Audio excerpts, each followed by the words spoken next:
We have about 18 different texts, 10 additionally on top of the 8 great Lamrim texts. So there is a tradition of giving the 8, the transmission of the 8 different texts of Lamrim, which Rinpoche had requested me many years ago, but we had no time to do this. And then last year, the abbot of Scherze Monastery had told me that it's been now 610 years since Master Tsongkhapa wrote the Lamrim Chemo, and and then he told me that it has been 602 years since Master Tsongkhapa gave teaching on Lamrim Chemo at Garden Monastery. So I didn't know these. I had no information, and when he told me this, I felt very a special sense of delight. So based on Lamrim Chemo, the great treatise on the stages of the path of enlightenment by Master Tsongkhapa, there had been many great masters who became realized masters based on the Lamrim Chemo. And here, including the 2 great chief disciples of Master Tsongkhapa, Kyudubje and Gyaltsabje. And so Master Tsongkhapa actually practiced these stages of the path to enlightenment himself, and he showed the path. And also there had been many masters who became enlightened, reached the state of Vajradhara, the union state of Vajradhara, based on relying upon the teaching of Lama Tsongkhapa. And then from the Nyingma's tradition, we have Shabgar Tsogdu Rangchul, who was actually instructed by his own root guru to base on the Lamrim Chemo in order to do his preliminary practices for the more advanced practices. And so the Lamrim Chemo has been a text which was taken interest in by masters from all different traditions of Tibetan Buddhism. And Master Tsongkhapa has done made a great contribution to the Buddha Dharma by writing this text. And so after meeting the abbot of Garden Scherze, I decided to give teaching on Lamrim Chemo, and together with it, we have other Lamrim commentaries, including Shamar Lamrim, and also Pabongka Rinpoche's the Liberation in the Palm of Your Hands. And so there are about 13 different texts that we are going to go through for this teaching. Now, as to how to go about with the teaching of these Lamrim texts, I decided to start it in Garden, and then go to Drepung, and then Sera. To do this whole teaching in one go would be too much because I have other engagements, and there's no way I could do it. I can do it for over a month at a stretch to give these teachings. And so I thought of starting the teaching from Garden and cover as much as we can the different Lamrim texts. So one thing I would like to say here is not only the monks who live in Mount God, there are many people, also many monks and nuns from other parts of India who have come here, and also there are people who have come from Tibet despite hardships and danger. So if I were to give the commentary or guided instructions of all the 8 great guided instructions of Lamrim, then I wouldn't be able to finish all. So with regard to the 8 different texts, sometimes when we go through these 8 different commentaries, he's always greeting one person by the name of Amdo Yunten. He's always asking if he had no problem or difficulties on his way. And so the Lamrim texts are there is a significance in teaching these 8 different Lamrim texts together, because the points that are not so clear in one may be more clear in the others and so forth. So because of that, it would be complementary with each other. But in order to do this all,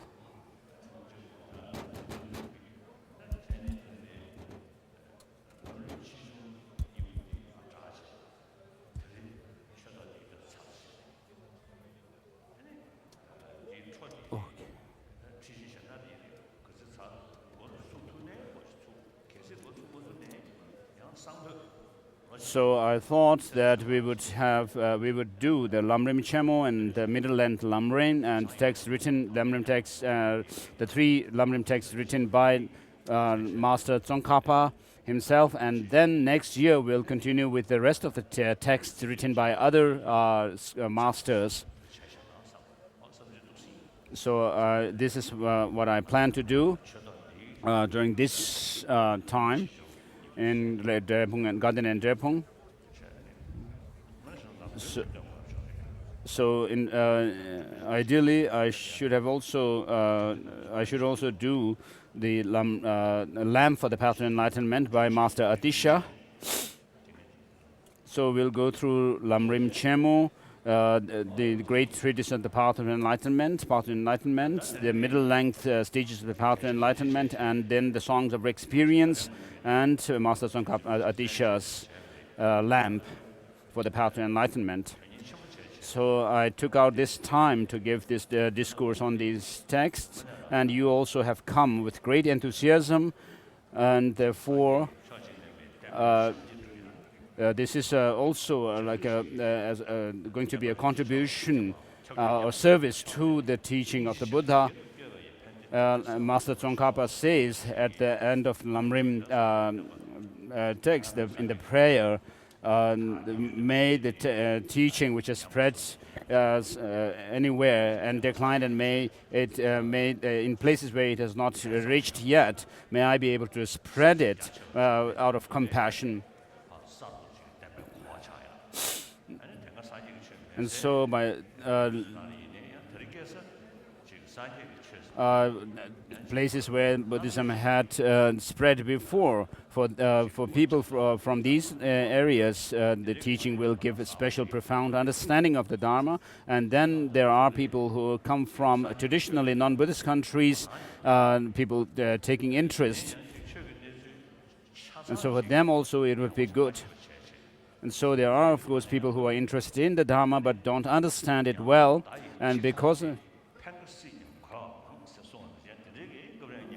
so there are sometimes dangers of misunderstanding the Dharma.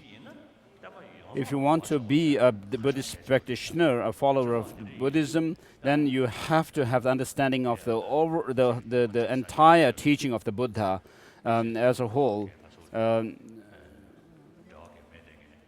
And so people who come from traditionally non-Buddhist countries, for them, Lamrim teaching would give them understanding of the entire teaching of the Buddha, and so there is the significance of listening. So as Lama Tsongkhapa has made this prayer, may I make this teaching the treasure of this teaching clear, where it has spread and declined. May I revive it, and may it has not spread before. May I be able to lit the lamp, and out of compassion. And so please listen to the teaching with enthusiasm, with good motivation. And so we have all gathered here to, having gathered here, we should actually consider this time very important. Otherwise, it's a waste of time and waste of money. The patrons who are sponsoring this teaching, it's a waste of their money. And so we should make sure that the money that is spent by the patrons is not wasted. And with regard to Ling Rinpoche, he had an accident, and so he is not able to attend the teaching. So he was the person who actually initially requested this teaching, and he took all initiative, put great effort in preparing this teaching. And so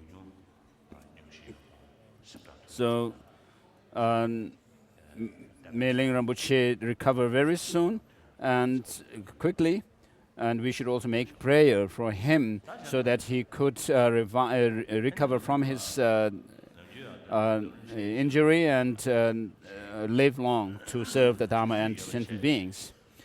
So if we have time, with regard to the Lamrim, the teachings on the stages of the path,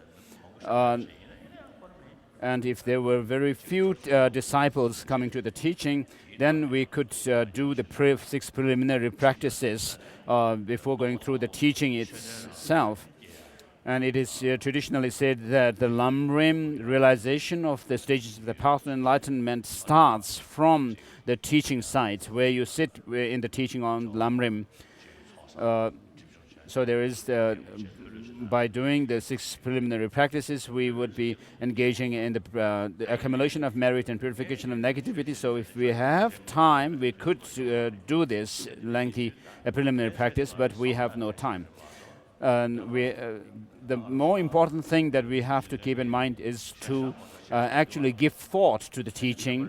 And even if we even if we do long prayers and rituals, sometimes it could make us boring and then put us to sleep.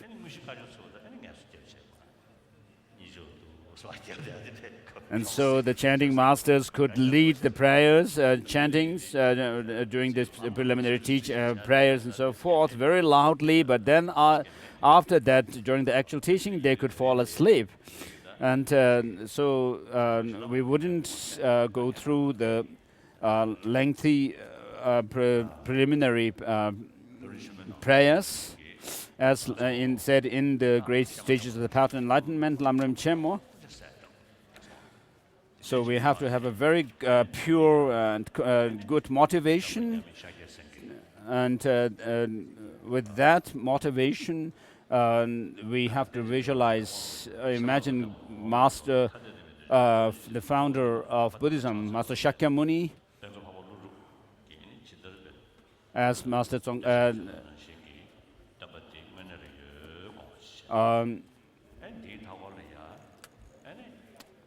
Master Nagarjuna has made praise of his praise of Shakyamuni Buddha for teaching the dependent origination free from 8 extremes. You should visualize Master Shakyamuni Buddha, and also flanked by Maitreya and Manjushri, as well as the great masters of the lineage. The profound lineage and the extensive lineage, as well as the in relation to Tantra, the profound lineage of blessings, down to our own root masters and the masters from whom with whom we have direct Dharma connection. So visualize all of them around Buddha Shakyamuni, and also if you could visualize the merit tree of Lama Chepa, which contains the Buddha meditational deities, masters, one's own root guru and other masters, and then Dhamma protectors and so forth. So if you could visualize them, of course you should, but if you can't, it's not necessary. Just visualize all the Lama Chepa merit field, as well as the great masters of India, the great Mahasiddhas, such as Master Shantarakshita and Guru Padmasambhava, who actually came to Tibet and established Buddhism firmly on the Tibetan soil. And so it's thanks to these great masters of India who came to Tibet that we have this very profound tradition of Buddhism in Tibet with us Tibetans. So Master Shantarakshita was a great master himself, a top scholar of Nalanda monastic institution. And then we also had Master Atisha Dipankara Shrijana, who also came to Tibet and established this Lamrim tradition in Tibet with his by writing the lamp for the path of enlightenment. And then we also should visualize all the Kadamba masters. And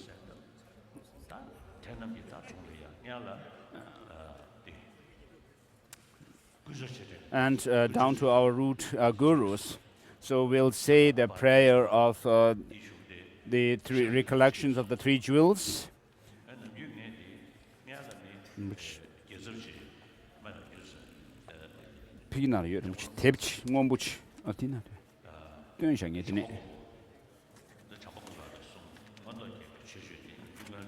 So I usually recite the praises of that is contained in Maitreya's Abhisamaya Alamkara, and also Master Nagarjuna's praise to the Buddha for teaching dependent origination, which is free from the 8 extremes. And then we'll do the 7 limb practice prayer, and then the Lamrim lineage master prayer. As we say the lineage master prayers, we should visualize all the lineage masters, beginning with Master Shakyamuni Buddha, down to our own last root guru. And then as we recite the name, utter the names of these great different masters, we should visualize the nectar streaming down to us and purifying us.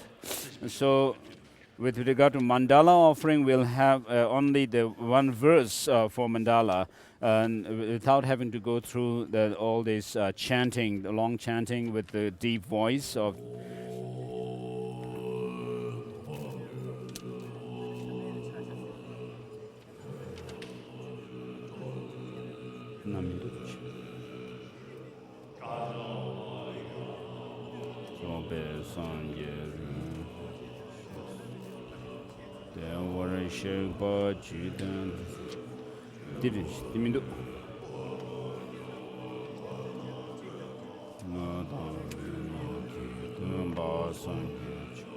So to the teacher, for destroyer thus grown fully and perfectly awakened Buddha, endowed with knowledge and good conduct, gone to place knower of the world, helmsman of ordinary beings, to be tamed, supreme one, teacher of all gods and men, Buddha, for destroyer, glorious, victorious one, Shakyamuni, to you I pay homage, make offerings, and go for refuge. This is said 3 times.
The Dharma is good in the beginning, good in the middle, and good in the end.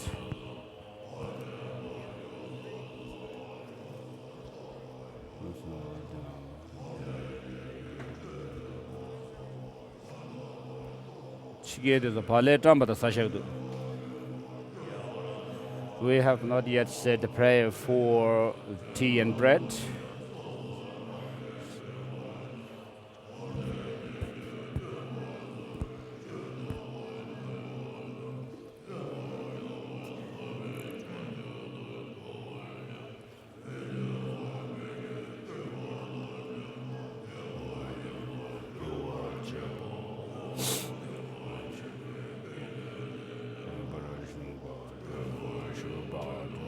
Sending it over two frequencies. I'm also sending it over the Hindi frequency, 96. Okay? So 96 and 96. Well, just say testing or something. No, 97. No, 96. Jimmy, I'm sending it over both.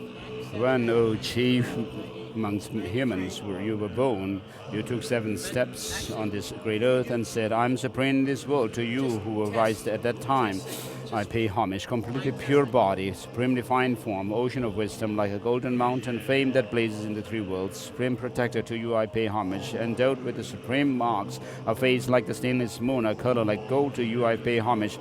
The 3 worlds are not like you, who is free from dust. Matchless one, endowed with knowledge, to you I pay homage. Protector, endowed with great compassion, omniscient.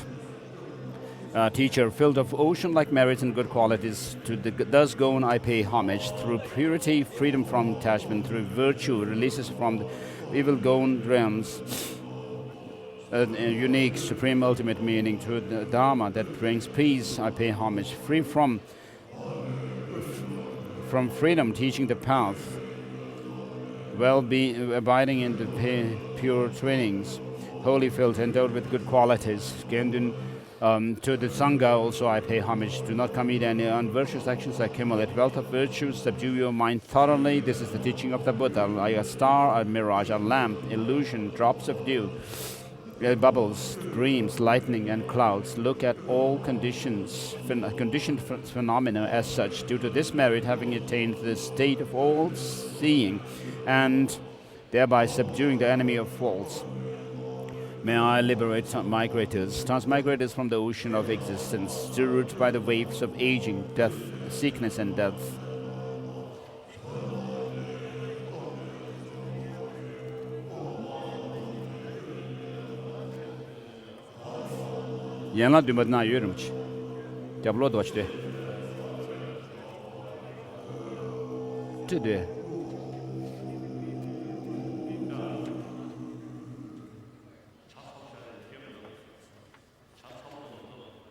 So is your tea hot, or is it time to say prayer or grace for tea?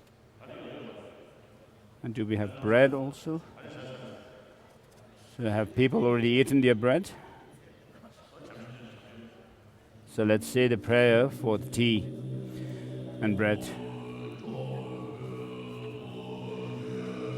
Well, this prayer is the prayer for His Holiness, interspersing each line with the different parts of the name, the long name of His Holiness the Dalai Lama.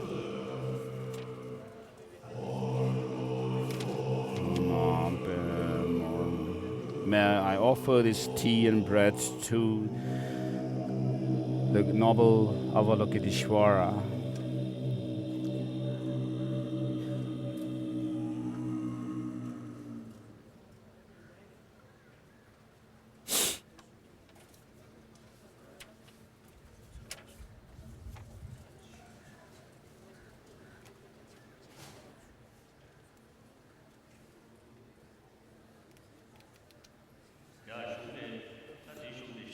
So next we'll see the Heart Sutra. In Tibetan, in the Tibetan version, there is the phrase that even the five aggregates are empty of intrinsic existence. But this, the word "even" is not there in Chinese. So because it's not in Chinese, it's not in Vietnamese, Japanese, and Korean languages. There's some significance about this word "even." The word "even." So when I actually checked whether this the word "even" was there in the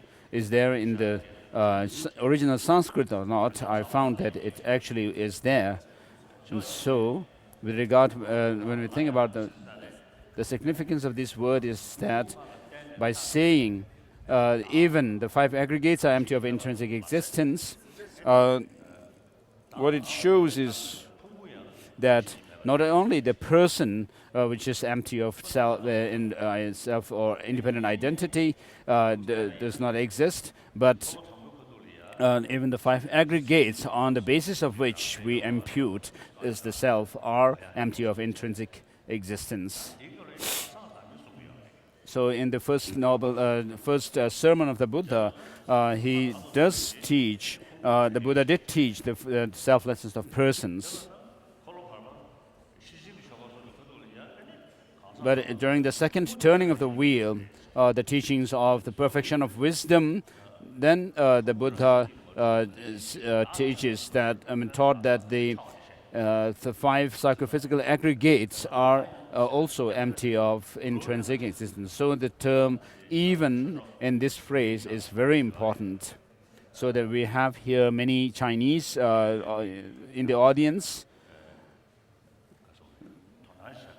So I thought it may be good for you to know this, to be aware of this.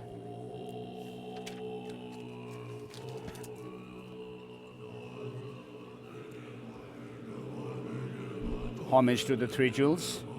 Thus have I heard once the Blessed One was staying in Rajagriha at Vulture Peak along with a great community of monks and a great community of bodhisattvas, and at that time the Blessed One entered the meditative absorption on the varieties of phenomena called the appearance of the profound. At that time as well, the noble Avalokiteshvara, the Bodhisattva, the great being, clearly beheld the practice of the profound perfection of wisdom itself and saw that even the five aggregates are empty of intrinsic existence. Thereupon, through the Buddha's inspiration, or blessing, the Venerable Shariputra spoke to the noble Avalokiteshvara, the Bodhisattva, the great being, and said, "How should any son of the lineage who wishes to engage in the practice of the profound perfection of wisdom train?" When this had been said, the holy Avalokiteshvara, the Bodhisattva, the great being, spoke to the Venerable Shariputra and said, "Shariputra, any noble son or noble daughter who wishes to engage in the practice of the profound perfection of wisdom should clearly see this way. They should see perfectly that even the five aggregates are empty of intrinsic existence. Form is emptiness. Emptiness is form. Emptiness is not other than form. Form too is not other than emptiness. Likewise, feelings, perceptions, mental formations, and consciousness are all empty. Therefore, Shariputra, that all phenomena are emptiness. They are without defining characteristics. They are not born. They do not cease. They are not defiled. They are not undefiled. They are not deficient, and they are not complete. Therefore, Shariputra, in emptiness, there is no form, no feeling, no perception, no mental formation, and no consciousness. There is no eye, no ear, no nose, no tongue, no body, no mind. There is no form, no sound, no smell, no taste, no texture, no mental object. There is no eye element, and so on, up to no mind element, including up including up to no element of mental consciousness, there is no ignorance, there is no extinction of ignorance, and so on, up to no aging and death, and no extinction of aging and death. Likewise, there is no suffering, origin, cessation, or path. There is no wisdom, no attainment, and even no non-attainment. Therefore, Shariputra, since bodhisattvas have no attainment, they rely on this perfection of wisdom and abide in it, having no obscuration or in their mind, they have no fear, and by going utterly beyond error, they will reach the end of nirvana. All the Buddhas too, who abide in the three times, attain the full awakening of unexcelled perfect enlightenment by relying on this profound perfection of wisdom. Therefore, one should know that the mantra of the perfection of wisdom, the mantra of great knowledge, the unexcelled mantra, the mantra equal to the unequaled, the mantra that quells all suffering, is true because it is not deceptive. The mantra of the perfection of wisdom is proclaimed that yatha gade gade parasam gade bodhi swaha. Shariputra, the bodhisattva, the great being, the bodhisattva, the great beings, should train in the perfection of wisdom in this way. Therefore, the Blessed One arose from that meditative absorption and commended the holy Avalokiteshvara, the Bodhisattva, the great being, saying, "This is excellent, excellent, excellent, O noble child. It is just so. It should be just so. One should practice the profound perfection of wisdom just as you have revealed, for then even the Tathagatas will rejoice." As the Blessed One uttered these words, the Venerable Shariputra, the holy Avalokiteshvara, the great Bodhisattva, the great being, along with the entire assembly, including the worlds of humans, gods, humans, Asuras, and Gandharvas, all rejoiced and hailed what the Blessed One had said.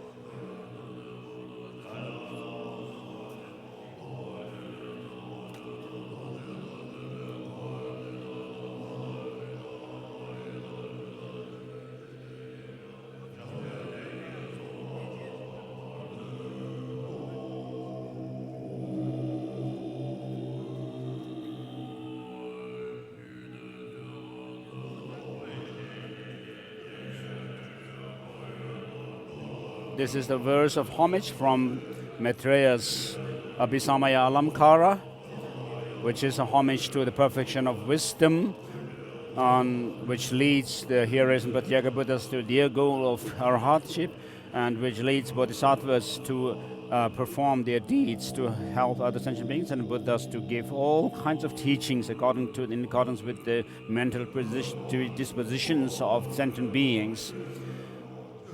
And next is a homage to the verses of salutation from Master Nagarjuna's root verses of the middle way, which pays homage to the Buddha for teaching dependent on arising, free from 8 extremes, and leading us to the state of peace.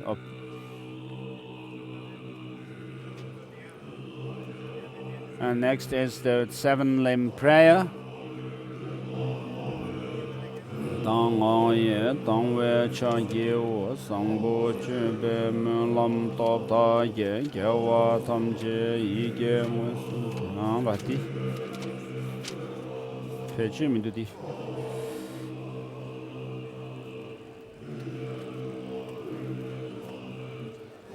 se ge na shu ba ta te da ra chu ge al di na yu tam je ge wa ta ge kong wa me te da ra nga ba mi se ja yang ge yang la ja zu zhe kun ge nya wa kun ge yin de ru ju jin de wo re she ba tam je da ne do tam ba chen wa tam ba da xin yan nam da chu ba me cho dan do pe tam ba yin kya wa te da la ni chu cho sa tam ba nam da ti cho da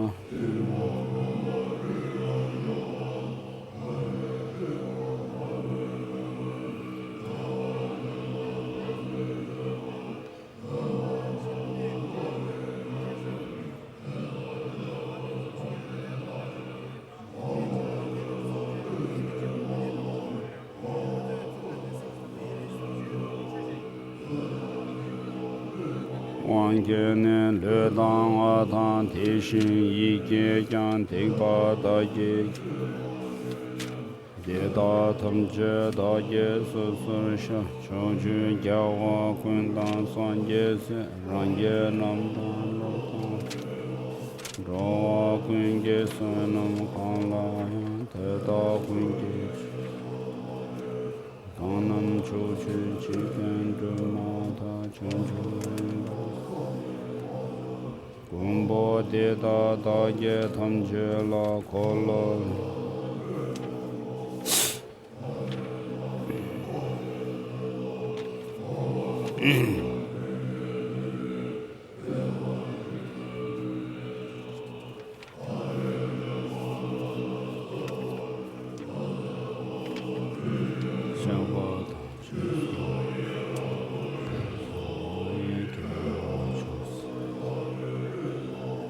So virtues through the virtues, gain, merits gained through offering, prostration, confession, and so forth, may they add to become as enlightened.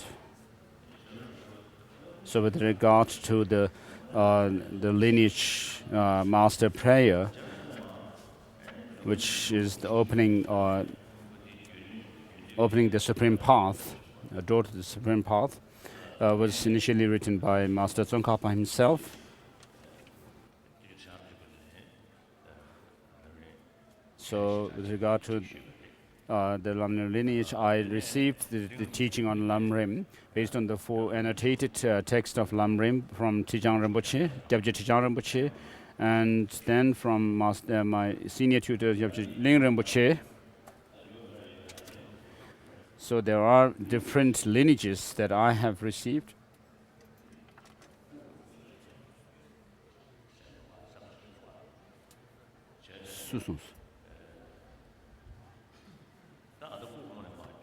So my senior tutor Ling Rinpoche actually received the lineage from the 13th Dalai Lama.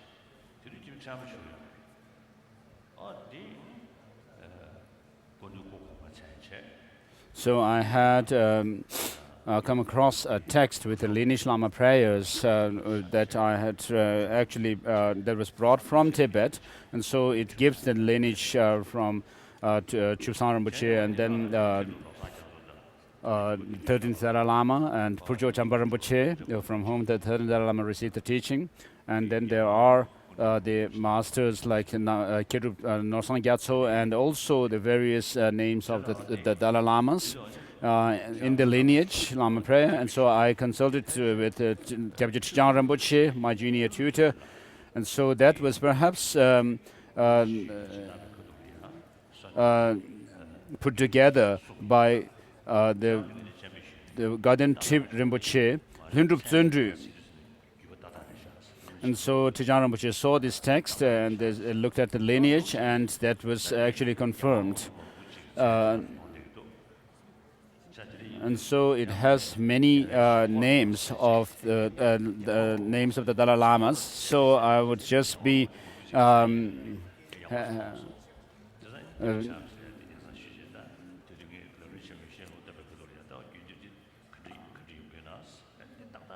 I want to feel patriotic to the Dalai Lamas and like to say this lineage Lama prayers. So I consulted him and used this lineage Lama prayer.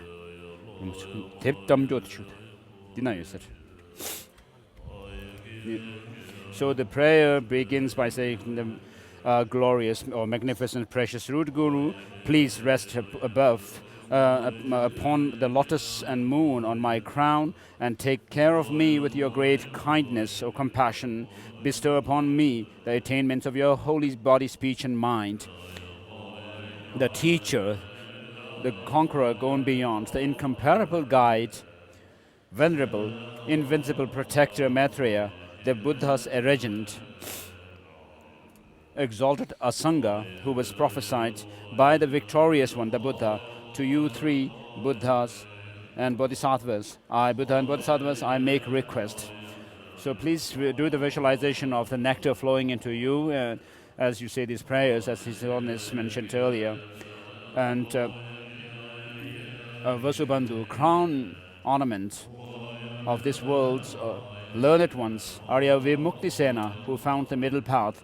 Vimuktisena Gomin, with a high rank on faith. To you three who opened the eyes of the world, I make request. Paramasena, who was exalted and marvelous accomplishments, who exalted in the marvelous accomplishments. Vinitasena, who purified his mind with the profound path. Verochana, a treasury of great waves of conduct. To you three friends of migratory beings, I make request. Haribhadra, who composed the vast treatises on the supreme path of Pranjaparamita. Kosali, holder of all the victorious one's instructions. Dandasena, 인지나라 촉지되ವೆ. Bread 인지나라 촉지입니다.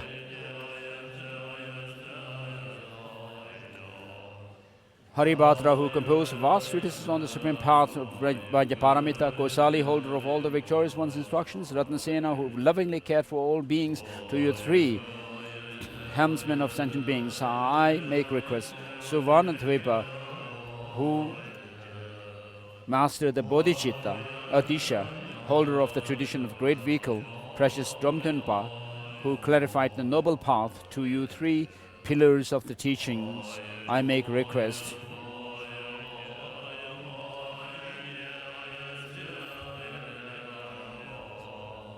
Now, the Odisha.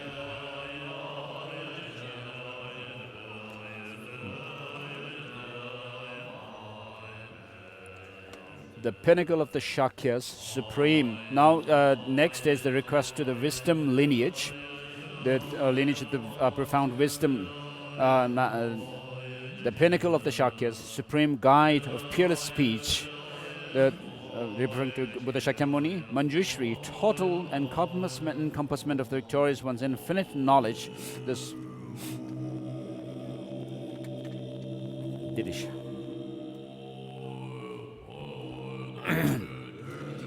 The supreme exalted Nagarjuna, who perceived the meaning of the profound. To you three crown ornaments of speech, I make request. Chandrakiti, who clarified the exalted one's thoughts.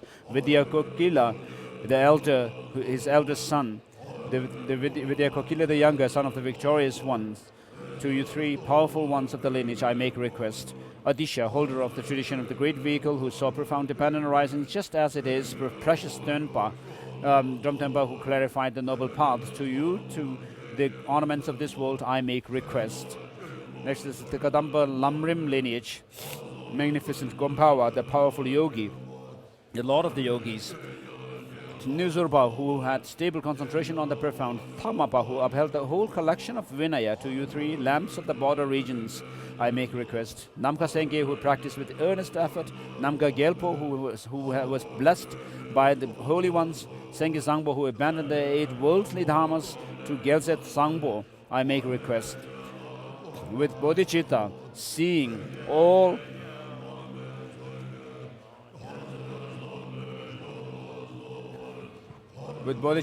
beings as his child, blessed and cared for by the sublime deities, supreme spiritual friend, guiding migrators in degenerate time at the feet of Namka Gyaltsana, I make request.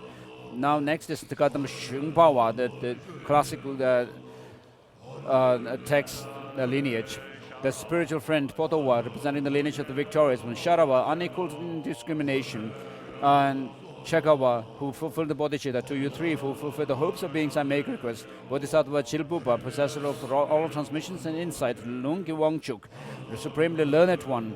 Gompo Rinpoche, protector of the migrators in the 3 realms. To you three great elders, I make request. Sangchenpa, who had the sweet scent of pure morality. Tonawa, master of 100,000 sections of Vinaya.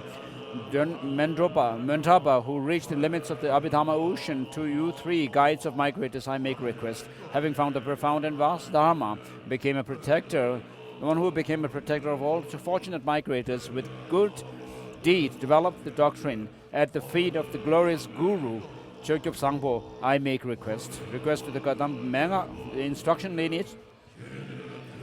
Sultimbar, great, powerful, accomplished one. Shunu, who correctly relied on spiritual friends. Gergompa, who trained his mind stream in the stream vehicle's path. To you three, son of the victorious ones, I make a request. Sangye Gwen, holder of a treasure of marvelous qualities. Namka Gelpo, blessed by the holy ones. Sangye Zangbo, who abandoned the 8 worldly dharmas. To Gyaltse Zangbo, I make a request. With bodhicitta, seeing all beings as his child, blessed and cared for by the exalted God, supreme spiritual friend guiding migratory beings in degenerate times, that Namga Gyaltsen, to Namga Gyaltsen, I make a request. Next is the lineage of the Guru. Gyaluk Avalokiteshvara, a great treasury of non-objectifying compassion. Manjushri, powerful and stainless wisdom. Tsongkhapa, crowning ornament of the learned ones of the snow lands. To the feet of Lobsang Trangpa, I make request. Guru Vajradhara, unity of the 3 refuges. For those who are to be subdued, he assumed the manner of a spiritual friend. To all the kind gurus who grant the supreme and common attainments, I make request. Eyes that view all the infinite holy scriptures. For that dimension, Mindu.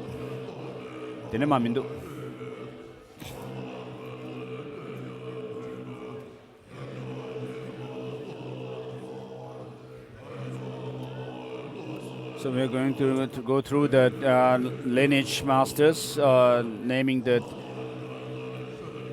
Dalai Lamas.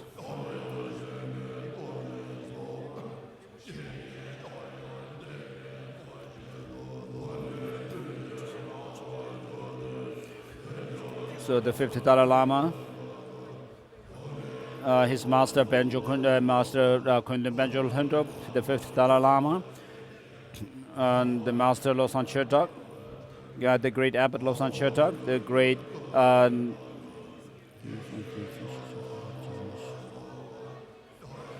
Shebe Dorje, spiritual master Jamyang David Dorje, and teaching Awang Chokden. And then the 7th Dalai Lama, Longdun Ngawang Losang, and Ngawang Nyentok, and Panglong Turku, Ngawang Chunzin, the Ishi Gyatso, and Gyatso Dama Rinchen, and Master Shakya Yeltsin, Tenyo Kitup,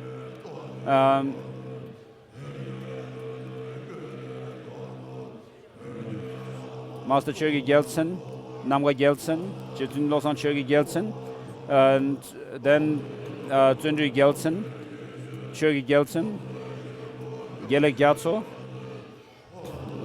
Ngawang Champa, Pulpucho Ngawang Champa, and Penchen Palden Yishi, Yongzin Yishi Gyaltsen. Then next comes Losang Tembe.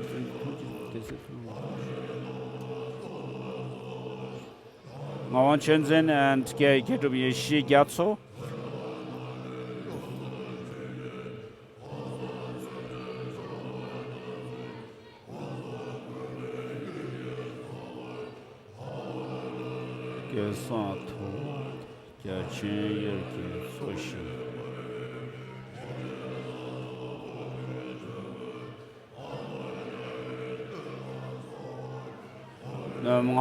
The Pupuchu Champa Gyatso, the 13th Dalai Lama, and then Master, the previous Ling Rinpoche, the 96th Golden Throne Holder, and then comes His Holiness the 14th Dalai Lama.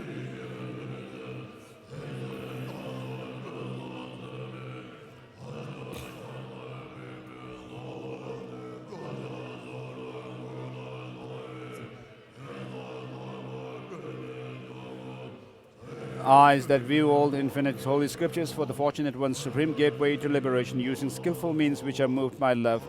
To the clarifying spiritual friends, I make request. In all my rebirths, may I never be separated from the perfectly pure lamas, enjoy the glory of Dharma and completing qualities of the levels and paths, grounds and paths. May I quickly achieve the state of Vajradhara.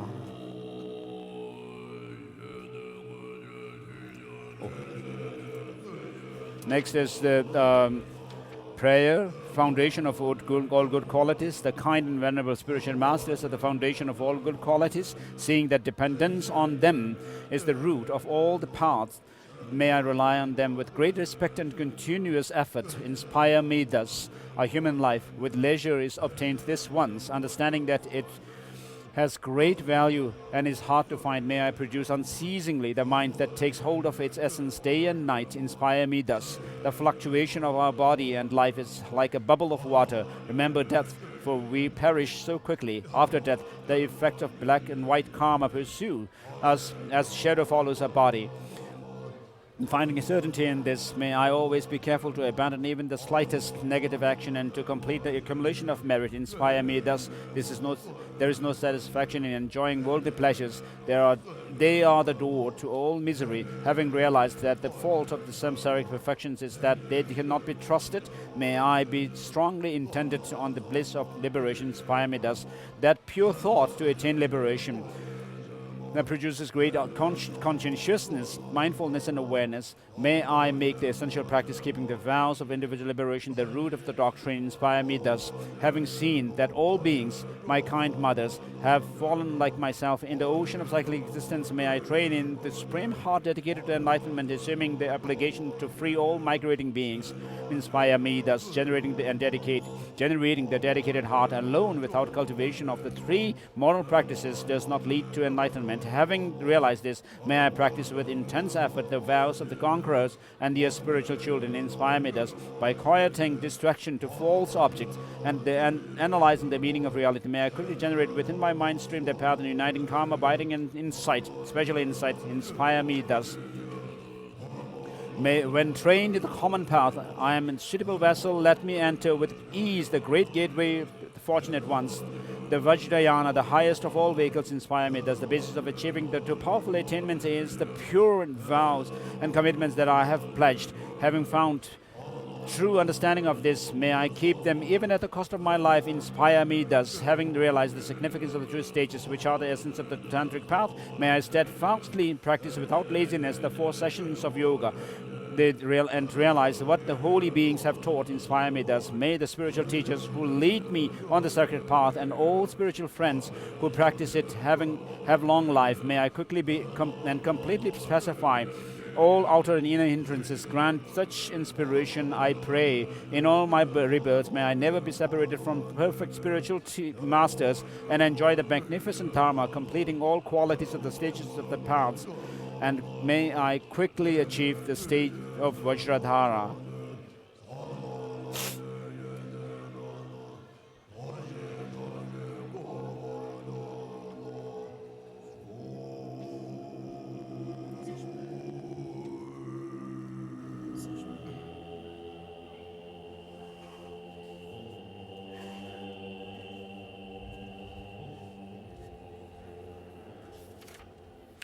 So this is a mandala offering requesting the teaching on Lamrim. This ground anointed with perfume, strewn with flowers, Mount Meru, 4 continents, sun and moon, I imagine as a Buddha land and offer to you. May all beings enjoy this pure land.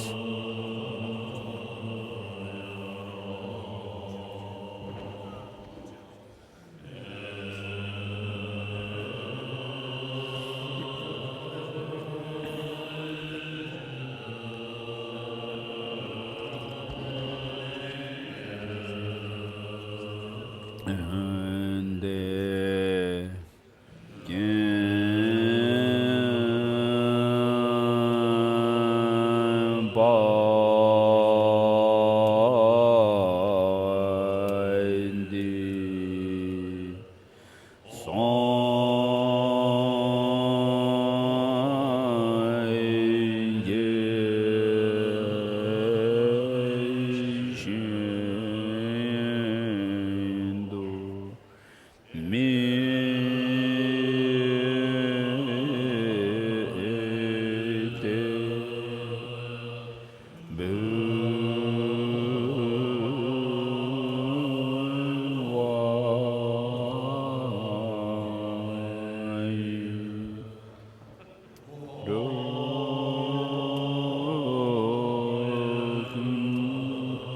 His Eminence Gaden Rinpoche has offered the mandala to His Holiness.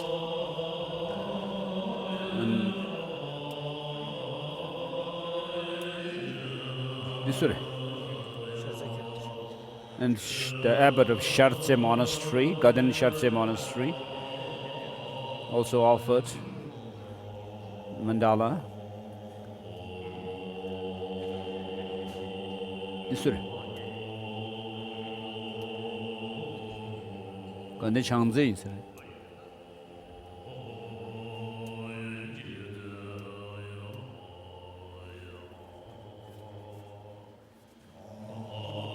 And next is a requesting the teaching game. They have a mandala offering.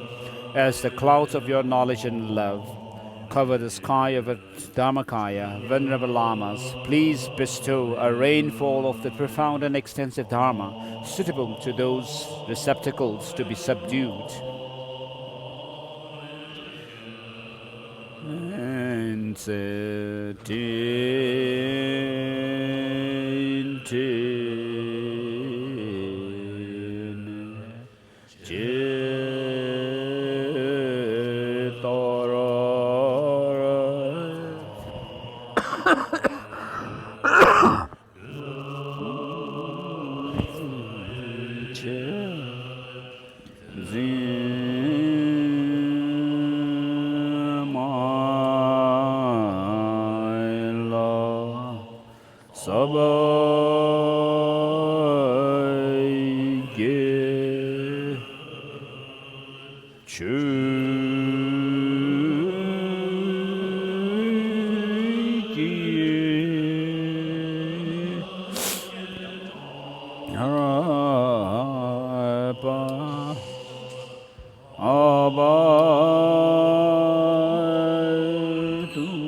Tham Guru Ratna Mandala Kamneya Taya Mi Sangye Chuzomingada. Next.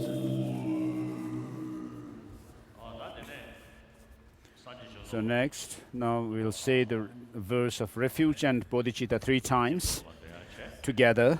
Everyone will say this.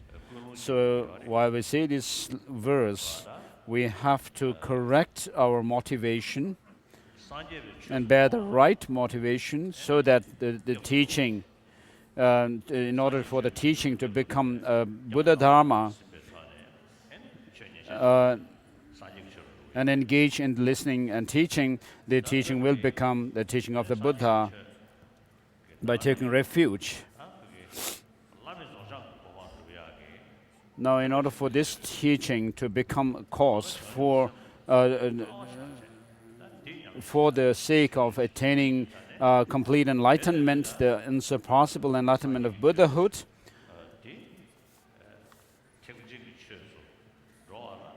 and make it a Mahayana teaching, this our engagement here, listening to the teaching and giving the teaching, has to be complemented with the altruistic intention of bodhicitta,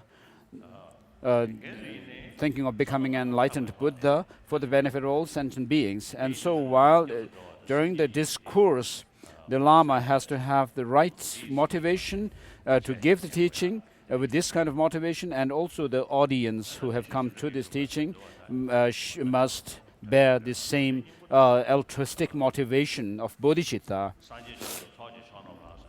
So the first 2 lines in this verse says, I go for refuge until I'm enlightened to the Buddha, the Dharma, and the Supreme Assembly.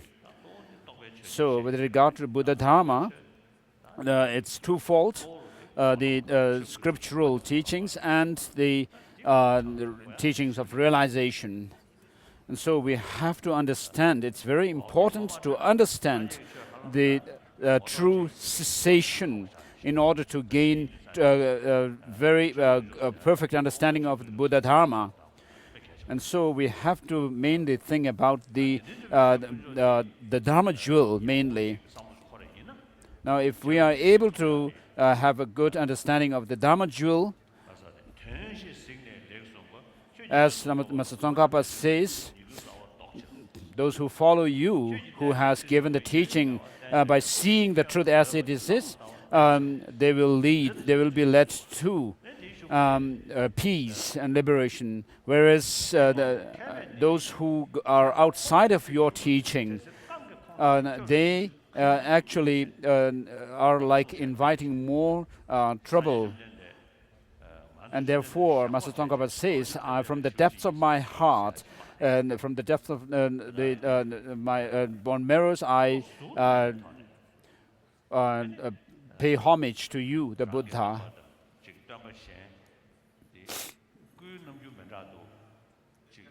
So, of course, we have many different religious traditions, and when we talk about the uniqueness of the Buddha, it's not only, we should not focus only on the physical qualities of the Buddha, but as Master Tsongkhapa says, by understanding the Dharma, may I have a conviction of the Buddha, may I be able to trust the Buddha for being the true teacher. And so Master Tsongkhapa says the Buddha gave teachings by seeing the truth as it is. And so from his own experience, he gave the teachings. So whether someone can be trusted or we can actually resort to as our refuge cannot be judged from his body, but we have to judge his conduct, the manner of his behavior.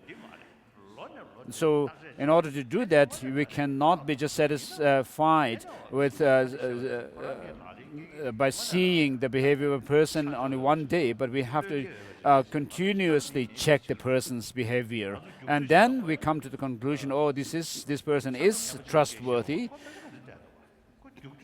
So in the monastic institutions, we also have to check the knowledge of somebody by actually giving examining their knowledge through test, and not by the size of the body or anything like that. So, of all the many different spiritual teachers who have come in this world, we have to see the uniqueness of the Buddha through his teaching, by judging his teaching. Although there are other qualities like showing miracles and so forth, but then the main thing is by understanding, by checking the teaching of the Buddha.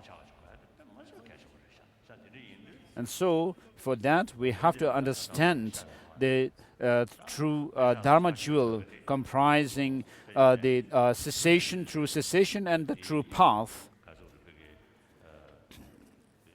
So those who are engaging in study of philosophy in our monastic institutions, of course, they really do very extensive, in-depth study and going through the classical texts written by great masters, through logic and reasoning, which were used by masters Dignaka and Dharmakirti and so forth. So we have to study, and so those who have good understanding of the Dharma, they should use their understanding to invoke the sense of taking refuge and bodhicitta. So when you see the possibility of true cessation, then you can see that there is a possibility to put an end to our negative emotions, and also that the possibility of attaining Buddhahood.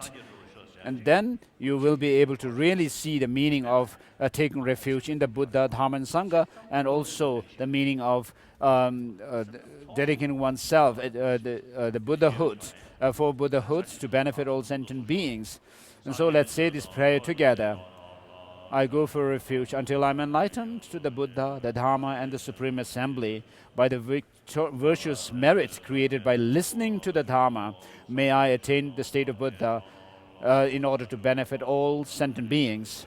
I go for refuge until I'm enlightened to the Buddha, Dharma, and the Supreme Assembly. By the virtuous merit created by listening to the Dharma, may I attain the state of a Buddha in order to benefit all migrators. I go for refuge until I'm enlightened to the Buddha, Dharma, and Supreme Assembly by the virtuous merit created by listening to the Dharma. May I attain the state of Buddhahood in order to benefit all migrators or sentient beings.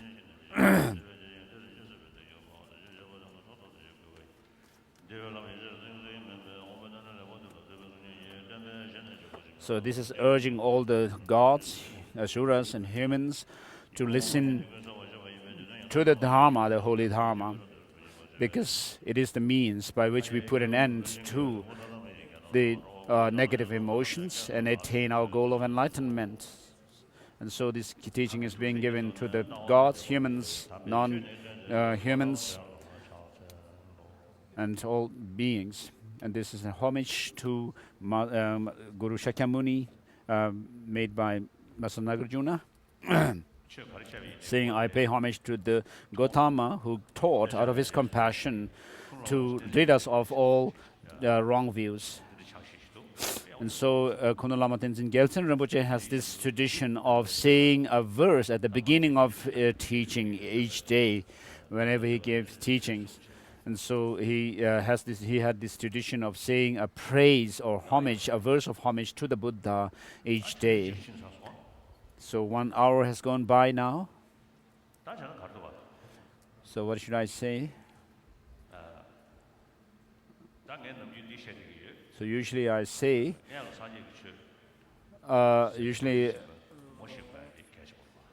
it's important for us to understand what the Buddha Dharma is about, isn't it? So Je Rinpoche, Master Tsongkhapa says, all your teachings are based on the teaching of dependent origination, and that in turn is meant for peace. And there's no teaching of you which is not based, not for attaining peace. So all the 84,000 teachings of the Buddha, as Dharmakirti says, the Buddha has become an authoritative teacher, a master, because of his cultivation of great compassion. So even after becoming enlightened, the purpose of a Buddha is to help and serve the sentient beings. So we are not, we don't accept Creator God, and we don't think that everything is in the hands of the Buddha. But all that happens to us, our experiences come from our own actions, whether they are bad or good. The bad or good consequences of our actions bring about their respective results. So within the non-Buddhist traditions, the Jains don't also accept Creator God. And then there is the non-theistic Sankhya school. Of course, I have not personally met anyone from this tradition and have discussions, but they don't accept Creator God. But like Buddhism and Jainism, they accept law of causality. But the difference between Buddhism and the two other non-theistic traditions is, although all three accept causality, but by that, can we say that all three accept the dependent origination, the dependence of things? No, because the two other traditions, non-theistic traditions, actually believe in a permanent soul, which enjoys the fruits of the karma. Although the karma and its results are accepted as coming from their causes and conditions, but the enjoyer of, or the experiencer of that karma, the result of the karma, is the soul. So that is the difference between Buddhism and these two other non-theistic traditions. So according to Buddhism, things do not come without causes, nor do they come from incompatible causes, nor do they come from permanent causes. And so things come from their own causes and conditions, respective compatible causes and conditions, and not impermanent causes. As Asanga says, gives these 3 points. So just as a person is, just as a chariot is designated on the basis of its parts put together, and likewise a sentient being is designated on the basis of its psychophysical aggregates. So the Prasangika Madhyamika has the most profound theory of positing dependent origination, saying that nothing can be found within a person if we seek the person within the psychophysical aggregates. And so the law of causality, that things are dependently arising, and also that things are dependent on other factors, is very great. And so Aryadeva says someone who doubts about the teaching of the Buddha should be clarified of that doubt by giving teaching on emptiness and dependent origination. And so if there are people who are new to my teaching, and so the teaching of the Buddha is about dependent origination. Within this, there are two levels of dependence. One is the causality, dependent in terms of causality, cause and effect. And if you think about the law of causality itself deeper and deeper, then what you will find is that not only do the effects arise independent of their causes, but the causes which give rise to their effects are in fact dependent on their effects, although they are not brought about by their effects as such, but they are posited in relation to their effects. And so in this way, they are dependent on their effects. So to be called something, to be called a cause, to have this identity as a cause, is because of its relation to its effect that it brings about. And so the effect comes later, but then in dependence on that cause, in relation to the effect, which the cause brings about, the cause gains its identity. And so the effect arises from its cause, but then the cause also is asserted in relation to its effect. And so this serves two purposes. As said in Ratnavali of Nagarjuna, the purpose is to attain a higher rebirth by harming others, by creating negative actions that harm others. You create causes that lead you to lower rebirths, unfortunate rebirths. And so, in order to gain higher rebirth, the temporary goal of abstaining from the virtue of the morality, abstaining from the 10 non-virtuous actions, which should not be something which is forced onto you, but should be actually done voluntarily, understanding that by helping others, it will help me, it will be good to me, and by harming others, it will be bad for me. And so, thinking along this line, ideally, don't harm others. Even if you can't help others, at least don't harm them. And so, by understanding the law of causality, you'll understand that positive causes and conditions bring about positive results, and negative ones bring about negative results. And then you will actually adopt the practice of virtuous practices and avoid the non-virtuous actions. And so through this, you will create causes for higher rebirth. And then the second the purpose of the teaching of the Buddha is to attain liberation. And so the Buddha, in the 12 links of dependent origination, says that our suffering, which is unwanted, which we don't desire to have, is because of our ignorance. And so, in the Four Noble Truths, Buddha gave teachings on the suffering, truth of suffering, and the origin of suffering. And then he expanded the working of the causality between the suffering and its origin, and expanded it in the 12 links of dependent origination. So, ignorance is a distorted conception, and so we have to think about it, why it's distorted. Whether it's our in experiences or the things outside, all of them, how they appear to us is as if they have some kind of objectivity in them. And just as they appear to have some objective existence, and if they actually were to have that way of existence, it should become clearer and clearer to us as we do scrutinize them. But that's not the case. Even in quantum physics these days, they say that experiences are dependent on our own subjective experience. The things do not have any objective existence.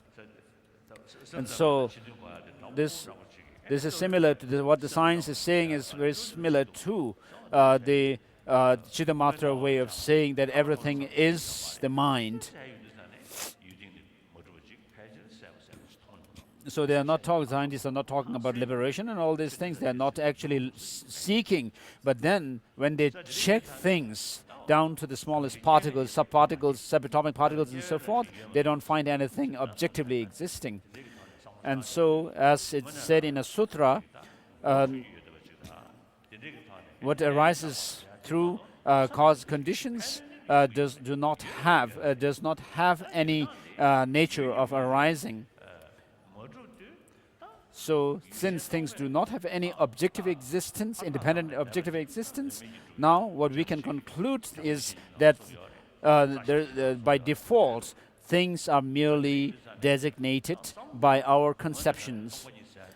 And so, if you really think about emptiness, of course I'm not saying I have realized emptiness, but I do put effort in understanding, in gaining insight into emptiness by reciting the the two verses of Homage from the Madhyamaka Karika of Nagarjuna, and also by reciting the verse of Homage in Gratitude of the Buddha, written by Nagarjuna. And so, thinking along these lines, when I think about emptiness, I actually focus my mind on how things do not have intrinsic or objective existence. And so, if you really give thought to this, how things are dependently arising, you can actually understand. When you think about yourself, this self appears as if it's some kind of a solid objective existence there. And also things outside of you, when you look at them, they also appear to have the same kind of objective existence. And so you don't get the notion that they are our own mental projections. And so ignorance permeates all the different negative emotions, just as the physical faculty, sense faculty, permeates all the sense faculties. As Aryadeva says in the 400 verses. So those, even the non-Buddhist traditions, which the practitioners, whose practitioners seek higher rebirth, also talk about the negative emotions. But they still assert that things have some objective existence. Even the Madhyamaka philosophers who follow the Savatantrika Madhyamaka philosophy say that the things have objective existence. So the reason that you would give to say that things have objective existence finally may boil down to say that, oh, of course, the things have objective existence because that's how they appear to me. So in relation to your own experience, you would say that such things do have objective existence, and you would just insist that this is the way things are, and there's no other real reason. But if you think closely, what you will find is that things do not have any objective existence, and when you give more and more thought to this, of course, this will reduce. The more you find that things have no independent or objective existence, the more it will help to reduce our clinging on to that kind of existence of things. And then, on the basis of that, you can cultivate bodhicitta, this altruistic intention to become a Buddha for the benefit of all sentient beings. This is how it's the sequence of understanding emptiness first, leading to generation of or cultivation of bodhicitta is given in bodhicitta vivarana of Master Nagarjuna, and also the Shantideva's Guide to the Bodhisattva Way of Life, where they teach about the exchange, equalizing and exchanging self with others. And so, by understanding the law of dependent or in terms of causality, you will create a cause for higher rebirth. And by understanding dependent origination in terms of how things are merely designated, you will create a causes for liberation and omniscient state. And so this is a unique teaching of the Buddha. Dependent origination is a unique teaching of the Buddha. And of course, in terms of love and compassion and kind heart, practice of cultivation of kind heart, this is something these are very common to other religious traditions as well. And so serving others, practically serving others in communities, the Christians are much better than us Buddhist monks and nuns. We do prayers, but in practical terms, when it comes to actually acting,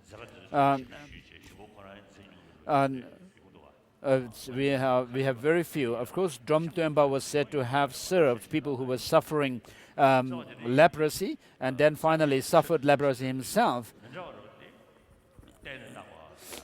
So there are such cases, and so the unique teaching of the Buddha is the dependent origination, and particularly the dependent origination in terms of how things are designated. And so with the practice of the Buddha, Dharma, the Aryadeva says, first avoid non-virtuous actions, and then get rid of the self-grasping, and then get rid of all views. And so, in order to gain a human life in the next rebirth and continuously, what we should do is here, while having obtained this human rebirth, we have to avoid non-meritorious actions.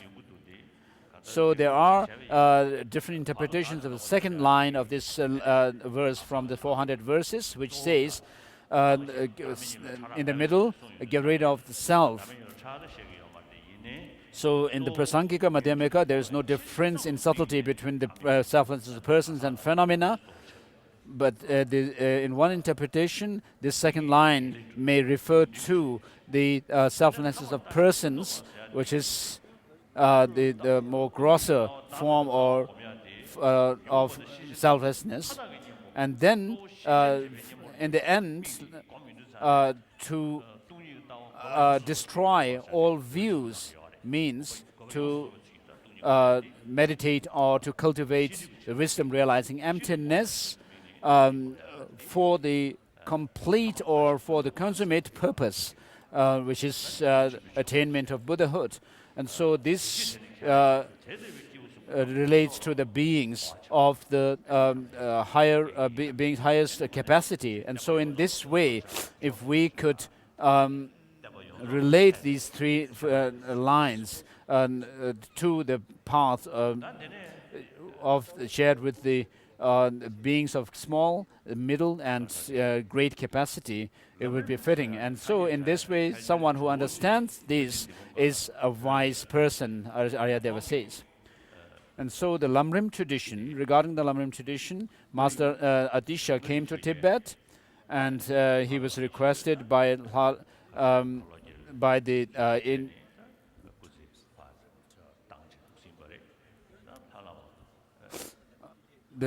regarding the term the Lamrim. It started with Master Atisha, and he was invited to Tibet by the Tibetan local lord, Changchubu. Of course, the local lord, Yeshu, could not survive by the time Master Atisha came to Tibet. And then Changchubu requested this teaching to Master Atisha to give a teaching which is beneficial to the Tibetans.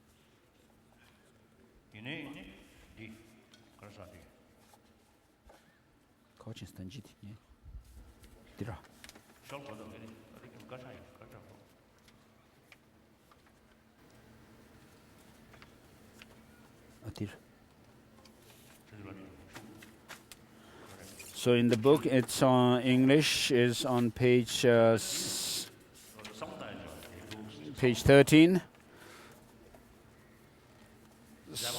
So if you think about this text, there's something to ponder. So even though a master may be very well qualified, and having studied all the different traditions, when they write text, it depends also on they write with the audience in mind. For example, Kamalashila wrote the stages of meditation in Tibet at the request of the Tibetan Emperor, Trisong Detsen.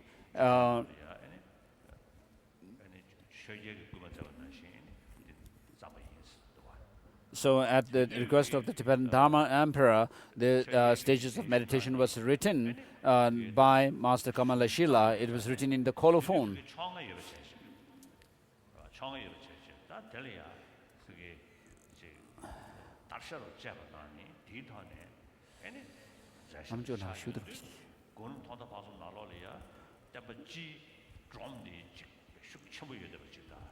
So in the Kamalashila's stages of meditation, he actually emphasizes on using our wisdom and intelligence to make the thorough judgment, right kind of judgment.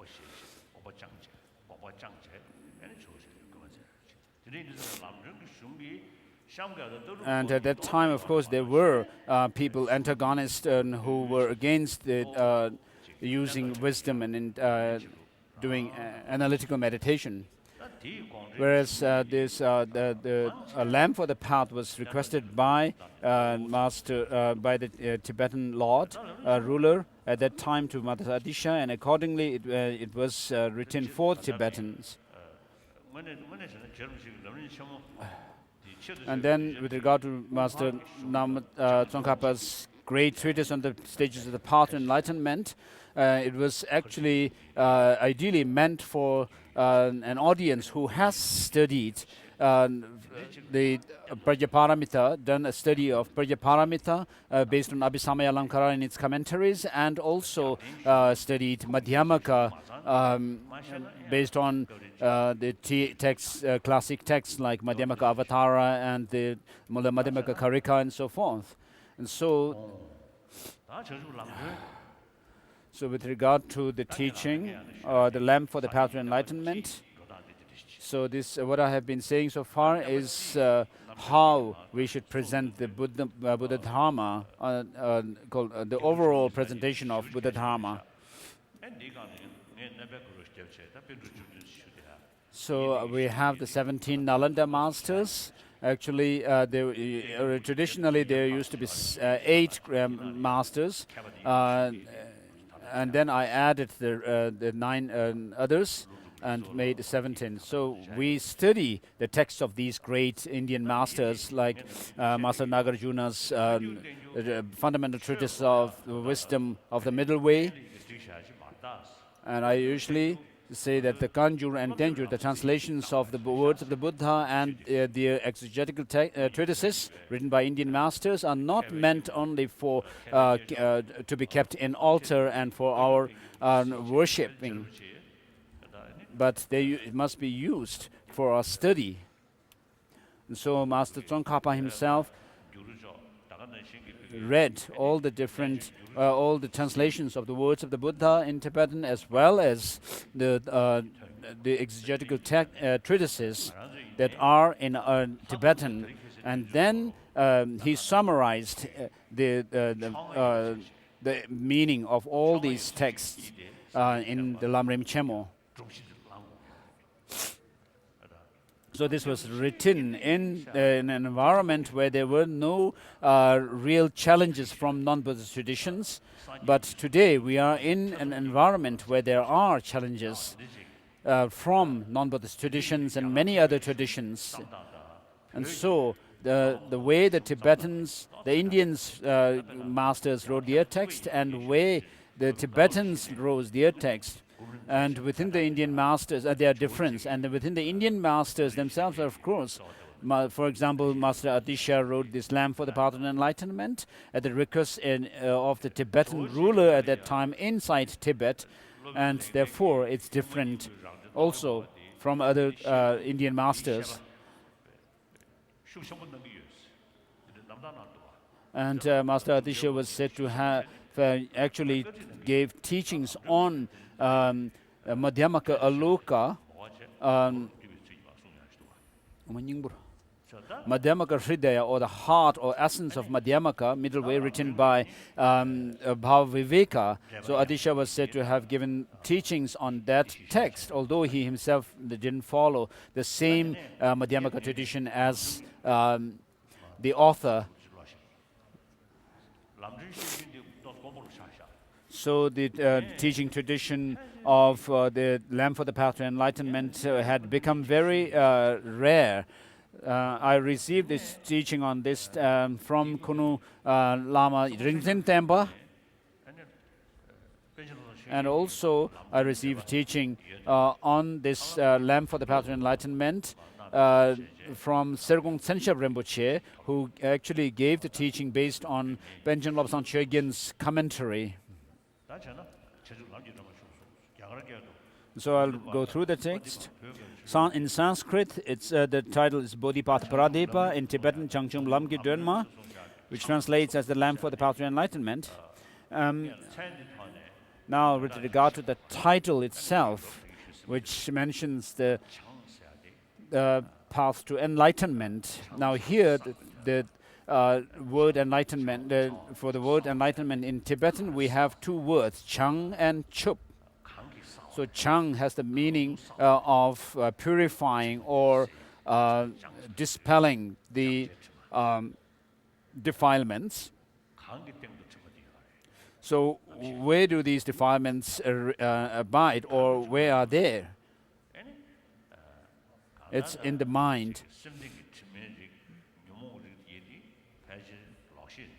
And so all these defilements that are on our mind, in our minds, are distorted conceptions, distorted cognition. So they cannot be overcome merely through prayers. So if a thought or a state of mind is distorted, then how we have to overcome it and dispel it is by increasing the right understanding, the right view, and so that the negative ones decrease.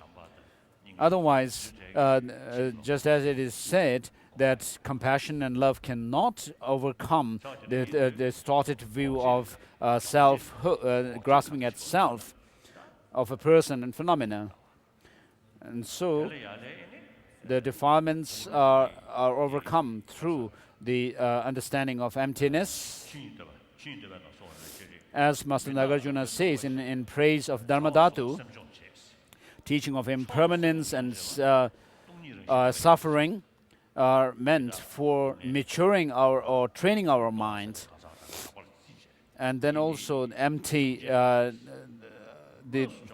emptiness of the clean self are meant for that. But then for actual transformation of the mind or overcoming of the defilements, the Buddha taught of emptiness.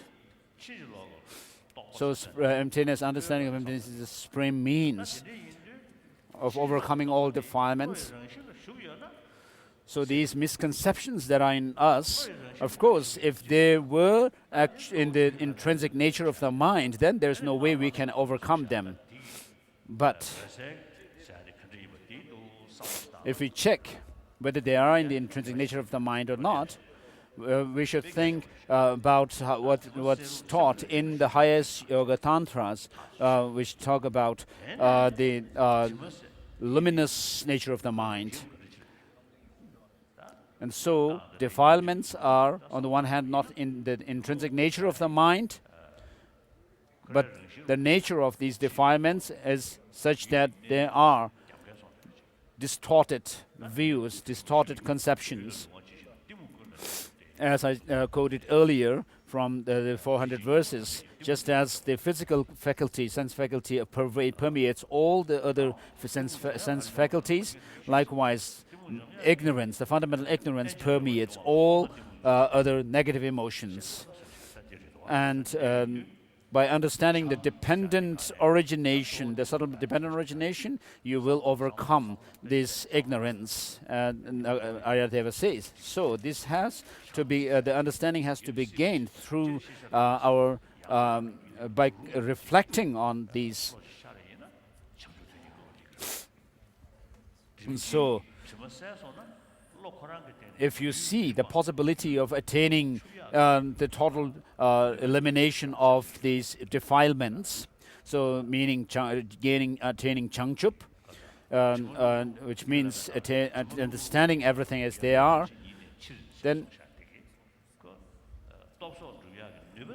we should understand the nature of the mind. And then you will have the enthusiasm to actually pursue the goal of enlightenment. In the Sakya tradition, they talk about the Kunshi Gyugyu, when they talk about the Tantra.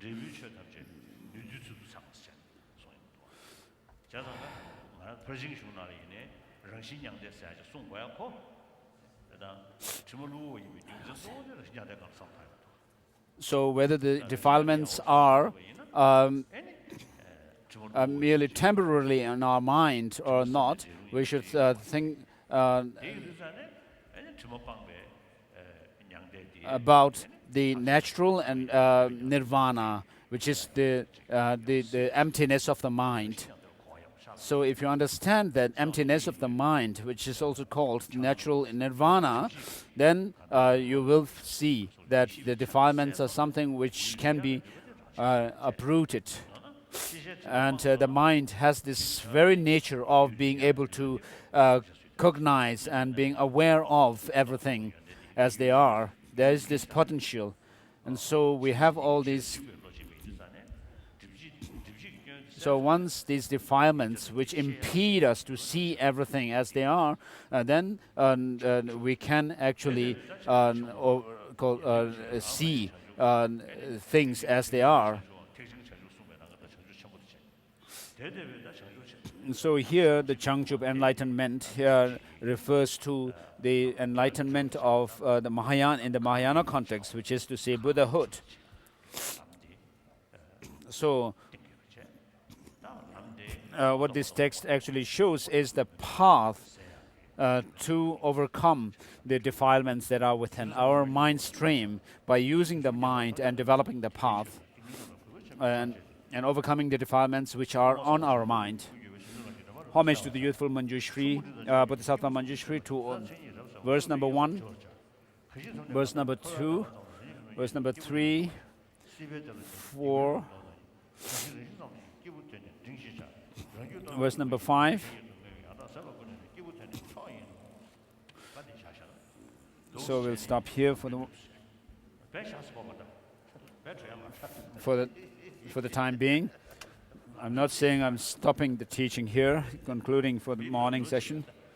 So somebody was about to get up from their seat.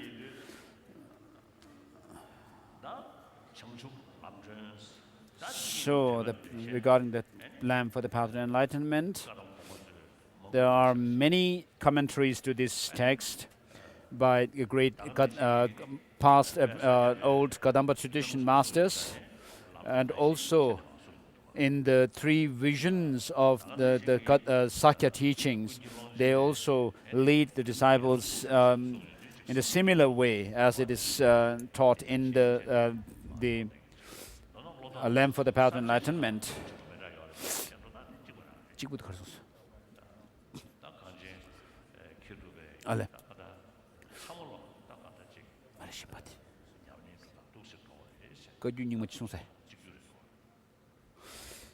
And then, of course, there is another way of leading disciples through the turning the mind away from samsara, pleasure of samsara and pleasure of the higher rebirth, and this life, attachment to this life and attachment to samsara. Master Tsongkhapa gives this outline in the Lamrim Chemo.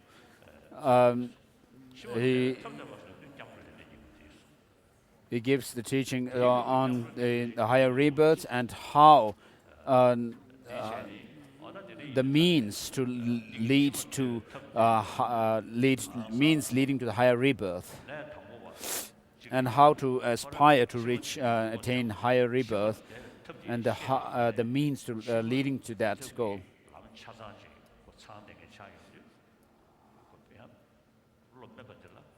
So for those beings of small scope, the teaching actually puts them in perspective to attain higher rebirth, and not only making them to aspire to higher rebirth, but actually showing the different methods to lead them to that goal. And then in the four ways of turning the mind away, Master Tsongkhapa actually says, by thinking about the preciousness of the rarity of finding human life, and also the fact that life has no duration, or there's no time to lose, one actually overcomes the attachment to this life, and then by thinking about this suffering of samsara, and the law of causality, the infallibility of law of causality, one actually turns one's mind away from samsara.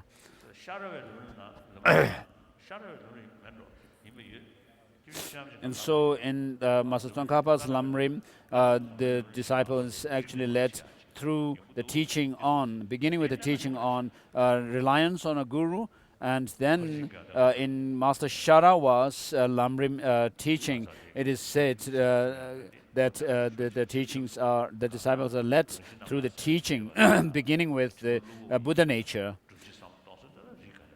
So this is something significant, because when we think about the possibility whether the defilements can be overcome or not, we should think about the emptiness of the mind. And then in the Mahayana Uttara Tantra of Maitreya, it goes through the Buddha, Dharma, and Sangha, and then Buddha nature, enlightenment, and then the enlightened qualities of the Buddha.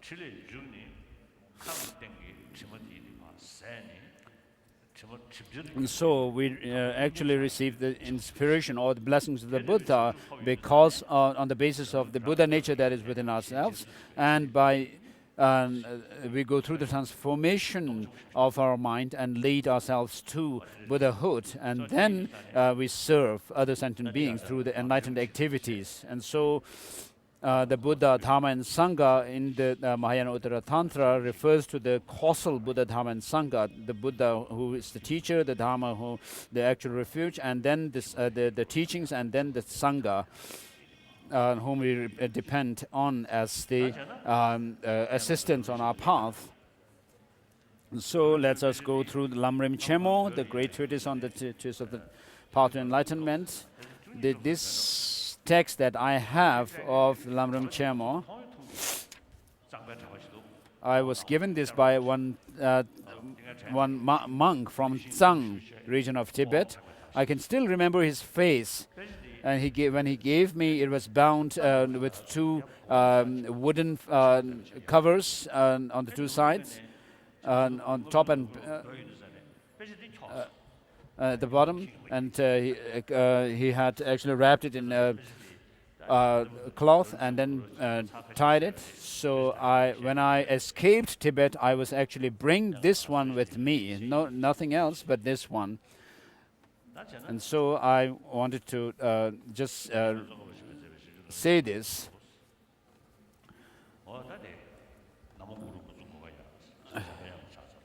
So maybe I received the teaching, the text when I was about 12 years old or something. So to go through the text, homage to the Guru Manju Ghosha, I bow down my hat to the chief of the Shakyas, whose body was formed by 10 million perfect virtues, whose speech fulfills the hopes and limitless beings, whose mind sees precisely all objects of knowledge. And so this praises the Buddha's body, the speech, the perfect body, speech, and perfect and mind. So Buddhahood doesn't come from without causes, nor incompatible causes. And so the Buddhahood comes through causes which are created over countless eons. As Master Nagarjuna says, may I complete the accumulation of merit and virtue through this meritorious action, and may I attain the form, body, and dharmakaya of a Buddhahood through the accumulation of merit and wisdom. And so, for us, our main aim to serve, in order to serve other sentient beings, is to achieve the form, body of a Buddha, as it is said in Master Tsongkhapa's commentary on Maitreya's Abhisamaya Alamkara.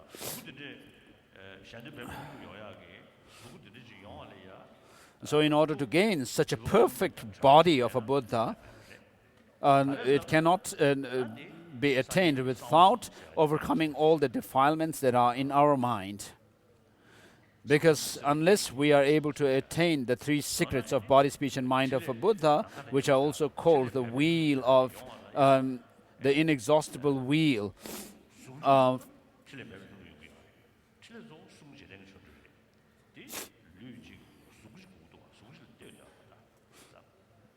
and so the enlightened activity of the Buddha, primarily the main activity is his teachings, which has to come through speech, and therefore the Buddha needs a body.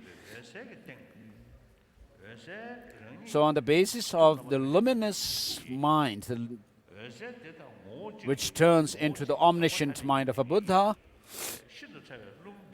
and then the subtle wind energy which accompanies it forms into the form body of a Buddha. And so we have one single entity. Within the single entity, we have both the causes for both Buddha's body, speech, and mind. And these three, body, speech, and mind, in the Buddha are of one taste. And therefore, wherever the mind of the Buddha is, his body is there, his speech is there. For us, where our mind goes, our body will not reach.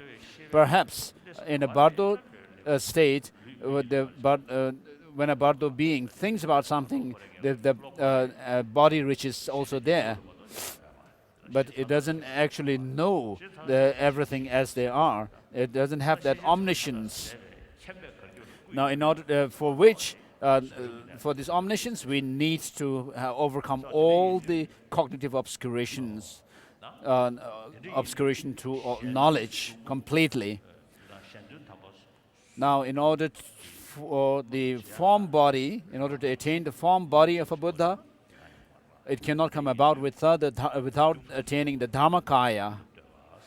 And so the first line, where it says whose body was formed of 10 million perfect virtues, shows is a praise to the Buddha's body. And then, in order to satisfy the needs of all sentient beings, the Buddha has this perfect speech which fulfills all the hopes of limitless beings. Now, in order to give teachings in accordance with the mental predispositions of the different sentient beings, one should know them precisely.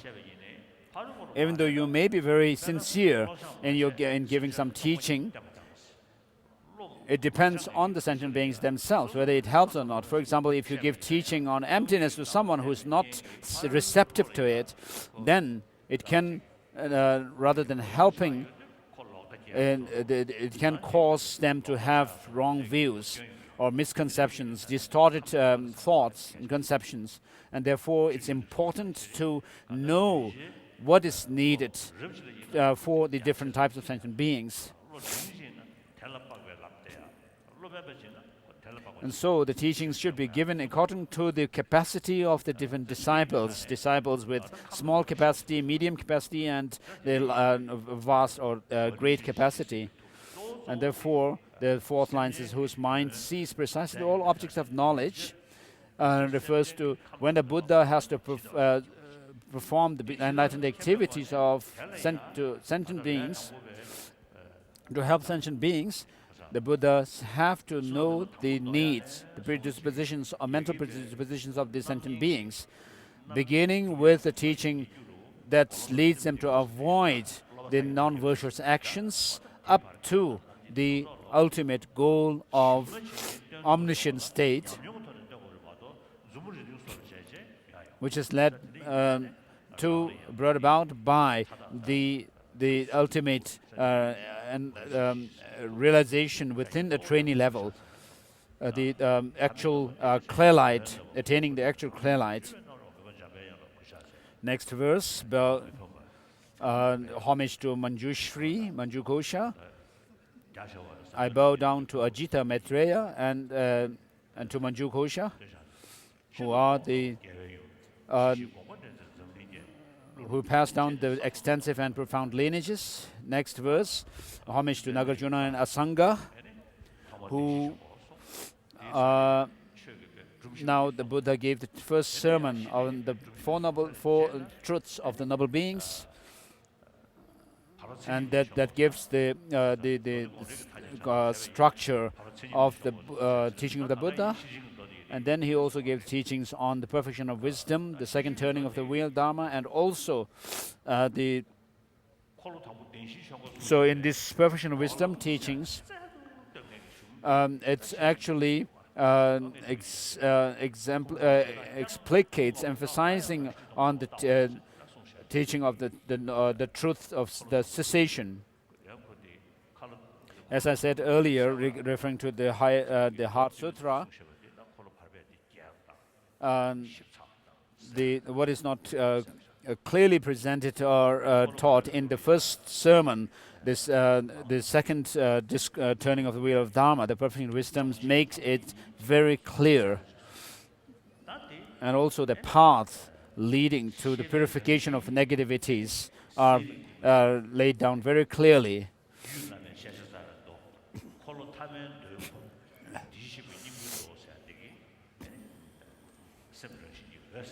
And then the third turning of the wheel of the Dharma, which forms the basis for Maitreya's Mahayana Uttara Tantra, the teaching on Buddha nature show the luminous nature of the mind. And of course, there is another form of the teaching of the Four Noble, the third turning of the wheel of Dharma, which is the Sutra unraveling the thought of the Buddha, which gives the teaching pertaining to Chittamatra philosophy. And so, within the teaching of the Buddha, regarding the Buddha nature, there is the teaching of the perfection of wisdoms, which emphasizes on the empty nature of the mind, and then the third turning of the wheel, the essence of Tathagata Garbha, the Sutra, which emphasizes on the luminous nature or the clear light nature of the mind.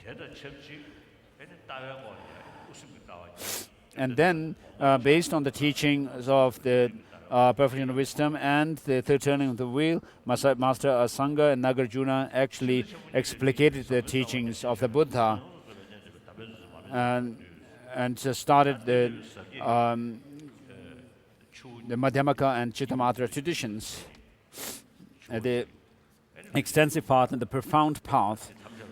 And then next is the homage to Master Atisha Dipankara, who actually holds the stream, the combined stream of both the teachings of the vast and the profound lineages.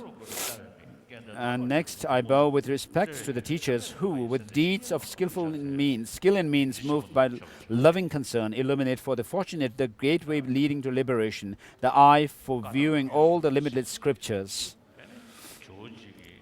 So within the Kadam tradition, there are the three lineages who all follow the same teacher, Master Atisha.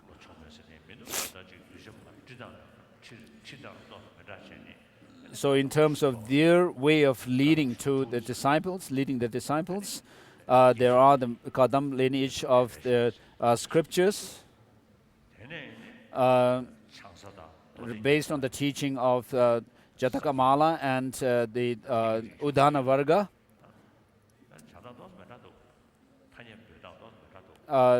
as well as Sutra Alamkara and Bodhisattva Charya Avatara and the compendium of the practices by Shantideva. So if we could actually use these two texts by Shantideva and teach them in combination, they could complement each other. Where certain points are not very clear in the compendium, they are clearly presented and explained in Bodhisattva Charya Avatara. So the teachings of these 6 texts of the Kadampa, of the lineage of the scriptural lineage of the Kadam tradition, later it became very rare to find this lineage in the eastern and Ulsang part of Tibet.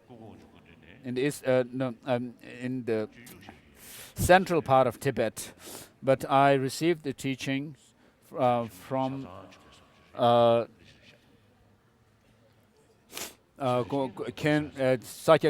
Ken Rinpoche Kunga Wangchuk.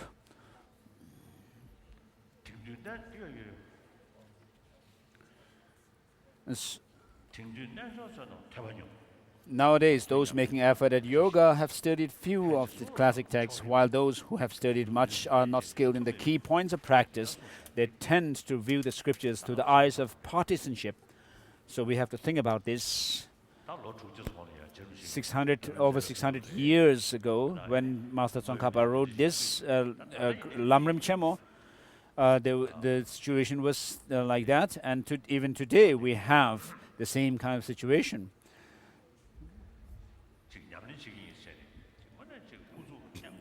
Unable to use the reason to discriminate the meaning of the scriptures.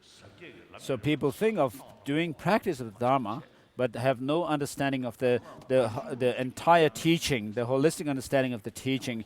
But they focus on something called quintessential instruction. Of course, it is good to focus on this kind of instructions, but there is danger of actually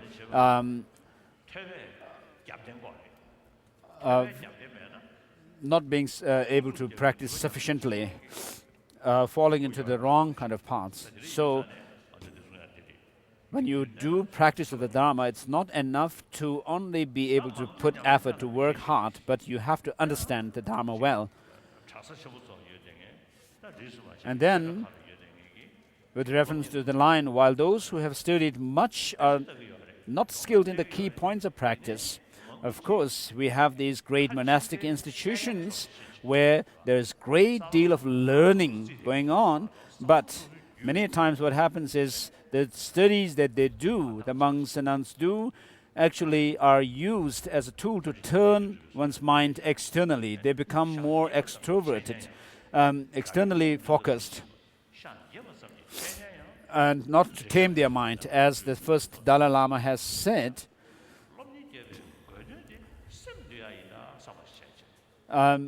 the purpose of study is to actually discipline one's mind. One has to understand that. So from starting from our the study of collected topics and the formal primer of logic and so forth, they are meant for our taming our mind. So the teachers have to actually make this clear to the disciples. Of course, in terms of taming our mind, we can do it through skill in means or the method, part of the practice, but mainly we have to use our wisdom, intelligence. So opening our eyes of wisdom, we have to use our intelligence. The Buddha gave his teaching, and then the great masters of India actually explicated them in their treatises, and then our masters of Tibet have further made it clear the points of practice to bring it down to the for practice. And then it says they tend to view the scriptures through the eyes of partisanship. So having done one's studies, we tend to develop attachment to our traditions and then engage in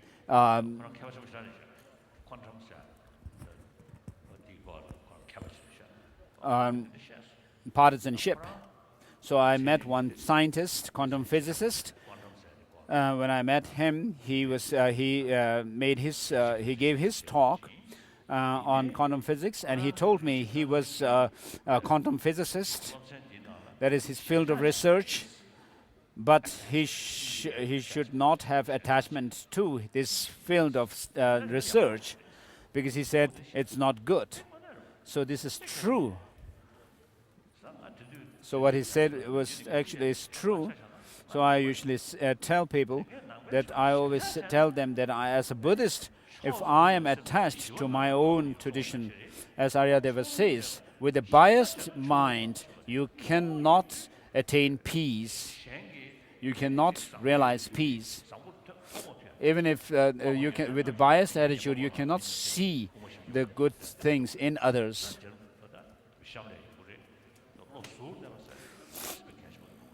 So it is important to be unbiased, as the 400 verses says.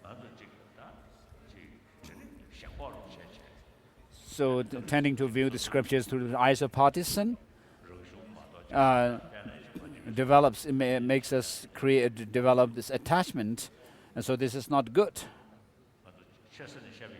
Developing attachment to our own tradition system alone. We have the Pali tradition upholders who are do not take much interest in the Sanskrit tradition of Buddhism. Of course, in Tibet, we have the study of Vinaya and Abhidharma. So we have the teachings which are in the Pali tradition. But on general level, we have, generally speaking, we have this divide between the Pali and the Sanskrit tradition followers. And even amongst Tibetans, I have seen one text, one book written, a dictionary written by an English. He has said in that dictionary, Tibet, in each region there is a Lama, and each Lama has their own tradition. And so this is also something which seems to exist in Japan as well. And so when you focus on only your own tradition, you don't see others. And within this Tibetan Buddhist tradition, we have the Sakya, Kagyu, Nyingma, and Gelug. So if you only focus your own tradition, Sakya or Nyingma or Kagyu or Gelug, I mean, you will not see the tradition and the systems of other traditions. And then within the Gelug, we have the different monastic institutions who have their own textbooks that they focus on. And then they don't even see the text written by Master Tsongkhapa and his two chief disciples. So of course we have to be able to uphold our own tradition well, but together with it, if we could actually study the other traditions, we can gain much insight and wisdom. And especially in the Nyingma tradition, there is so much that we can gain from the Nyingma Dzogchen system, which talks about the Rigpa Sangtel, the breakthrough of Rigpa, and we can gain insight into. And then from this Goya Samaja tradition, we can also contribute towards understanding of the Nyingma, the Dzogchen tradition, Tögyel, and so forth. And so in this way, we can actually complement each one another if we could study all these traditions, Nyingma, Sakya, Kagyu, Gelug. So we can also find different ways of doing analysis and opening the door to insight. So as Gyunkhen Jingme Wangpo says in his book on the tenets of Buddhist and non-Buddhist traditions, within the Buddhist tradition, the lower philosophical traditions serve as the lower rung of the ladder leading to the next level. And so we should not neglect the traditions, the other traditions, thinking that, oh, this scripture belongs to this other tradition, but in fact study them. And then in the next line, Master Tsongkhapa says, unable to use reason to discriminate the meaning of the scriptures. So he uses the term reason here. So we should not, what it shows is that we should not base on just scriptural authority, because if we do so, then within the scriptures of the scripture of the Buddha, there are various ways of various teachings, differing teachings, and therefore we have to use reason, as Master Tsongkhapa says in his treatise on the definitive and the interpretive meaning of the scriptures. We have to ultimately use reason, because someone who goes against reason cannot be accepted as authoritative scholar. And so Buddha himself has said, monks and scholars, examine my teaching just as a goldsmith tests a gold for its purity, and then accept, and not to accept out of a devotion. And so this is something which has come from the Buddha himself, who was confident to say such things, that we should actually examine his own teaching. So I'm not being disrespectful to other religious traditions. I respect all the different religious traditions, It's a reality, it's a fact that we cannot turn everyone on this earth to Buddhism. And it was a reality even at the time of the Buddha that he actually could not convert everyone to Buddhism.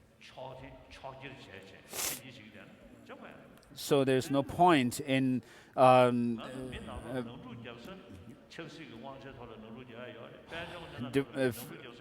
in causing divide because of different religious traditions. Of course, we have lots of problems between nations and between peoples and so forth. And on top of that, on top of all these problems that we have already, and if we add more problem, more difficulty to others in the name of religion, it's no use. It's no good. So I sincerely respect all the religious traditions. When I go to church, Christian churches, and see Jesus Christ's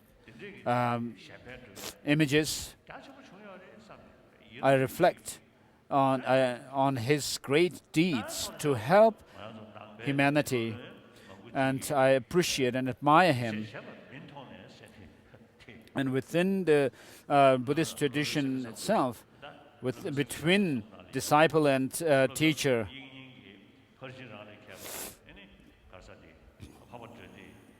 so Haribhadra, in his commentary to Abhisamaya Alamkara, says that Vimuktisena actually interpreted Abhisamaya Alamkara differently from his own teacher, who was Vasubandhu. And so Vimuktisena actually used reason to go against his own teacher's interpretation of Abhisamaya Alamkara into the Chittamatra philosophical view.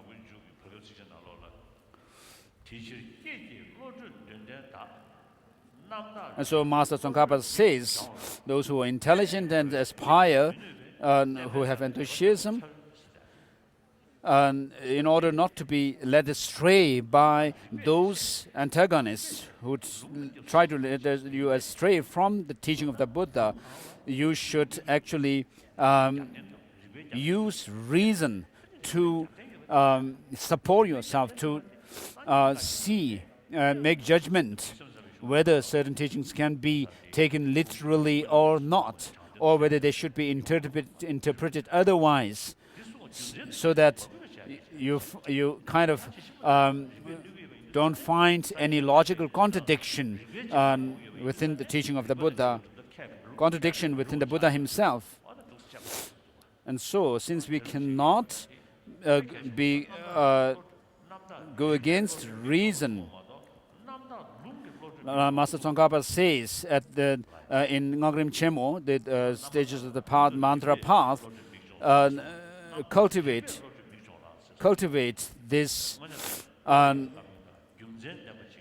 eye of wisdom through reason and not through scriptural quotations. And so, the Buddha himself has said that we have to use reason and not follow me out of blind faith. So other traditions, of course, differ from the Buddhist tradition, because other religious traditions, actually the founders of these religious traditions teach in their respective books that the followers must actually obey or follow whatever is teaching in their teachings. The next verse says, therefore, having seen that they lack the path of pleasing the wise, the supreme complete instructions, the key points of the teaching, I was inspired to explain this path of great trailblazers. So this text, Lamrim Chemo, is of course a classic text. It is a great text, treatise. And especially when in the Lhakdong Chemo, the section on special insight, Master Tsongkhapa actually picks up the very difficult passages from Prasannapada of Chandrakirti and comments on them by using reason and logic. So this shows his joy in writing this text.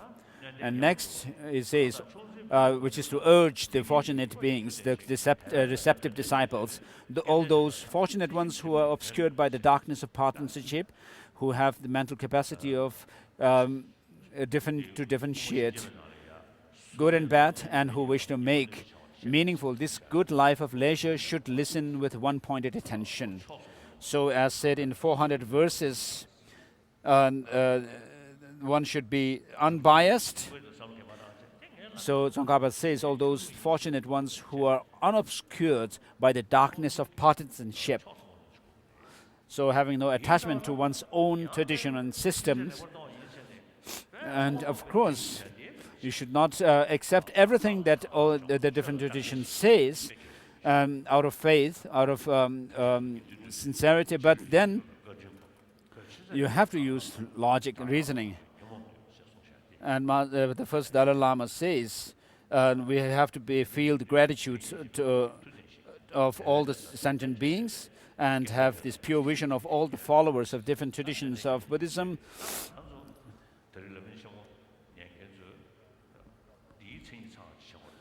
So we have to be clear of the darkness of partisanship and have the mental capacity to differentiate good and bad.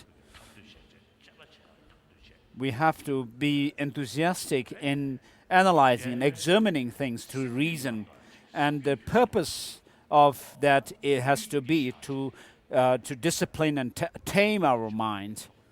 And who wish to make meaningful this life, this good life of leisure, should listen with one-pointed attention.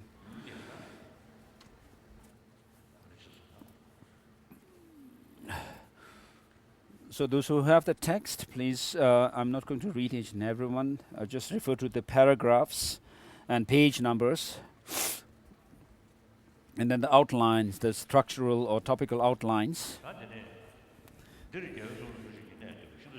First verse, after all this line here, the teaching that I will explain is how the fortunate beings are led to Buddhahood by way of the stage of the path of enlightenment. That's number one, contain the key points of all the concrete scriptures. Number two are the pathways forged by two great trailblazers, Nagarjuna and Asanga. And so, although this text shows the path pertaining to the great beings mainly,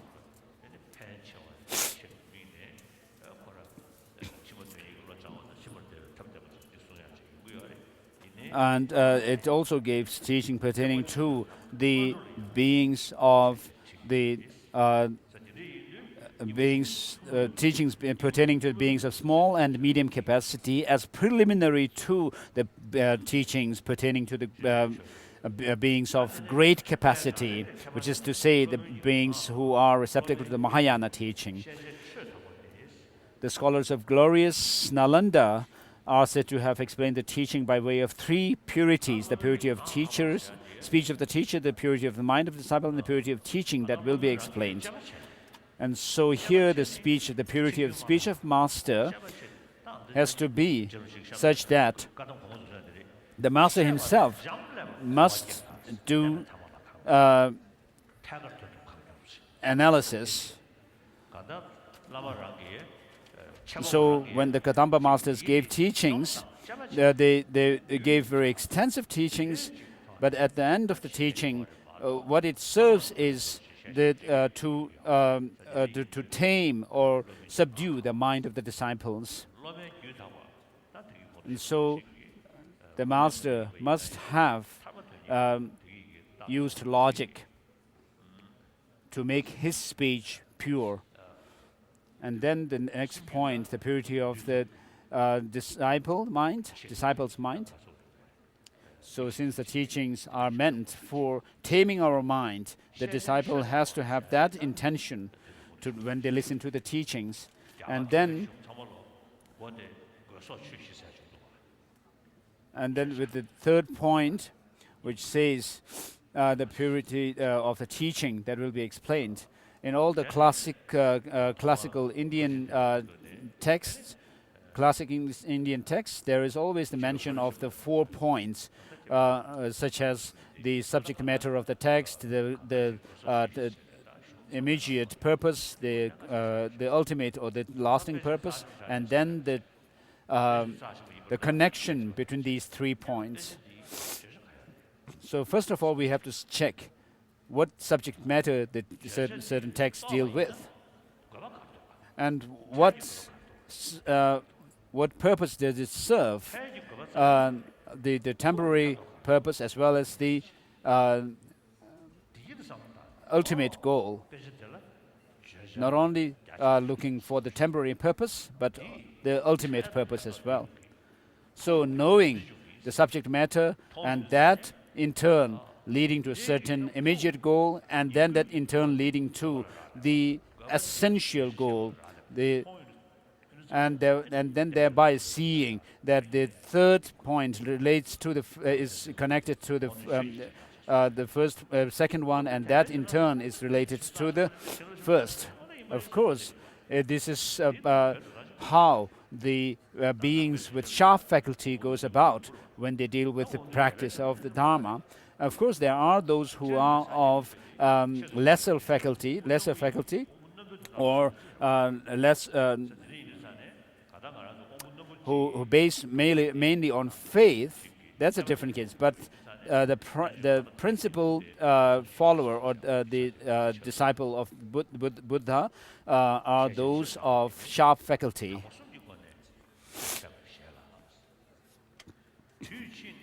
At a later time, the teaching spread to the Vikamala. It is said that it was important for its scholars to begin with 3 topics: the greatness of author of the teaching, the greatness of teaching, and how one should explain and listen to the teaching. Between these 2 renowned methods, here I will follow the latter in my explanation.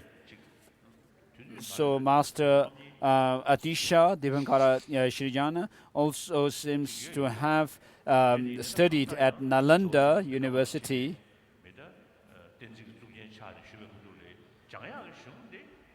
So even when he was living in studying at Vikramalashila, he was studying these great treatises written by the Nalanda masters. And so the Vikramalashila masters or the scholars also studied the Nalanda masters' teaching texts. Chandarakshita was invited to Tibet by the Tibetan emperor. So they were really great, have far-sighted vision, the Tibetan masters. Of course, Tibetan kings have established a familial kind of a relation with China and Nepal by then, by taking the Chinese and Songtsen Gabo taking a Chinese and Nepalese princess as his wives. But the Tibetan emperors actually sought the Buddha Dharma and looked to seek the Buddha Dharma. They looked towards India itself. So they were very broad thinking.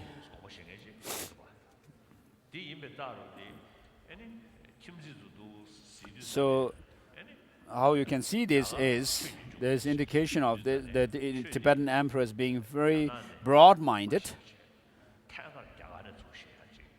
because with regards to Buddhism, they took it directly from India, not from a third source, third country like China or Nepal. And also they used our own script or language, Tibetan, and not Chinese or other languages. And while translations of Indian Buddhism were carried on in Tibetan language also was enriched in its vocabulary. And then there are other subjects. like astrology or medicine. Maybe there are some things which are taken from China. We have medical terms in our medical books which are Chinese. And then with regard to food, Tibetans usually have their staple food as bak, which is the roasted barley dough, and then thukpa, the noodles. So when it comes to food, we took from Chinese. The very word that Tibetans use for vegetables, tsel, is in fact Chinese. And then with regard to our costume, we actually copied the Mongolians, perhaps because of our climate. And on top of our monasteries, there is something called tuk. There's no meaning in Tibetan. Actually, when I talked with some Mongolian friends, I learned that it was actually this word tuk is Mongolian, because it makes no sense in Tibetan at all. And I met some Indian recently, and I'm in Ladakh and some regions. The Tibetan dress is called chuba. So in Afghanistan and some of these Arabic regions, the term for the same dress that we wear, Tibetan lay people wear, is chupa. So it seems this word has come from the Arabic language. So we took our clothes from the neighboring countries like Mongolia, and food from China, and then we took Buddha Dharma from India itself. So it shows how broad-minded the Tibetan emperors were. Before Buddhism came to Tibet, we already had our indigenous religion, Bön tradition.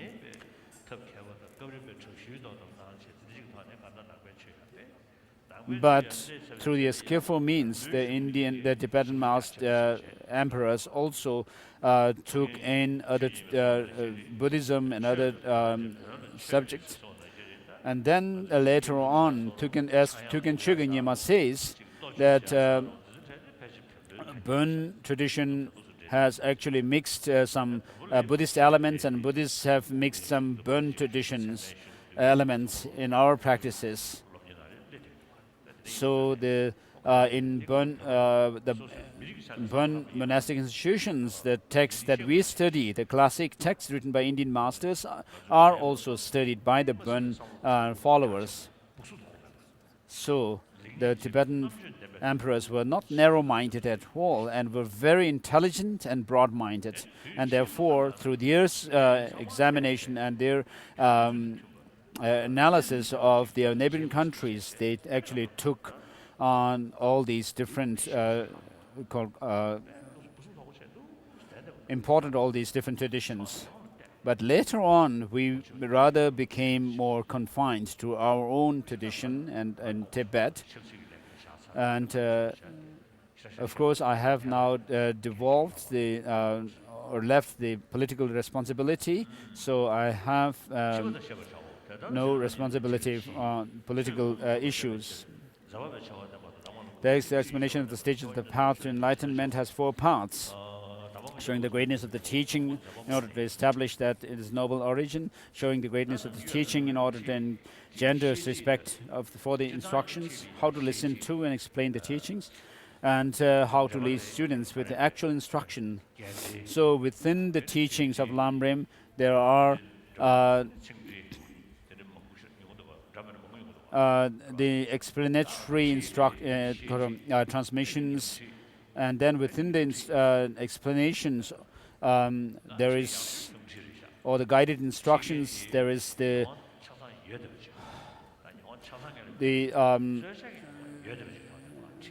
guiding by laying bare the experiences and experiential ones. where the disciples are given certain instructions and then led to actually go over them for weeks or months or years, and then when they have gained some experience of those teachings, those instructions, then the teacher moves on to the next instruction. And I knew one Kagyu master, Sengda Rinpoche. He has a very good instruction lineage.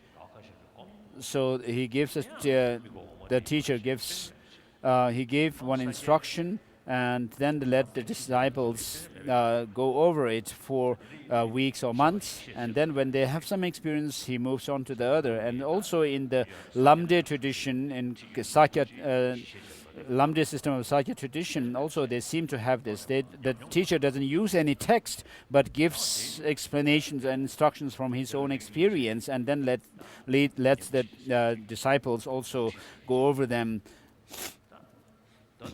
So there is this instruction which is called the Nyongti and Nyamti.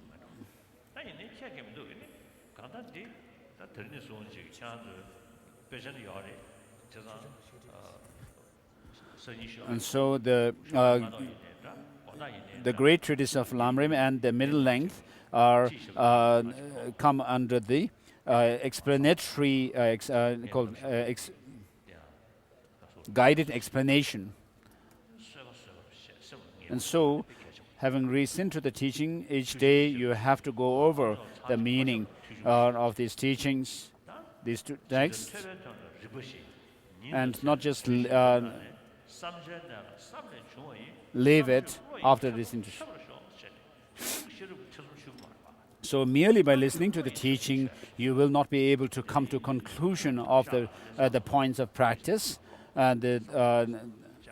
So when you go back to your rooms, go over in your mind and think through the different points. Of course, you have to analyze and examine the teaching. So of course, I'm not forcing you to do this, but you come here so that you may be benefited from my teaching, and I also am giving the teaching with the same purpose. So, therefore, if you could actually go over the points and do the screening analysis, this meditation, it would be good. Of course, doing analysis thoroughly will take years and years. So these instructions in general are showing the greatness of the teaching's author in order to establish that it is of noble origin. And so this is instruction that comes from the ornament of knowledge, clear knowledge, or clear realization.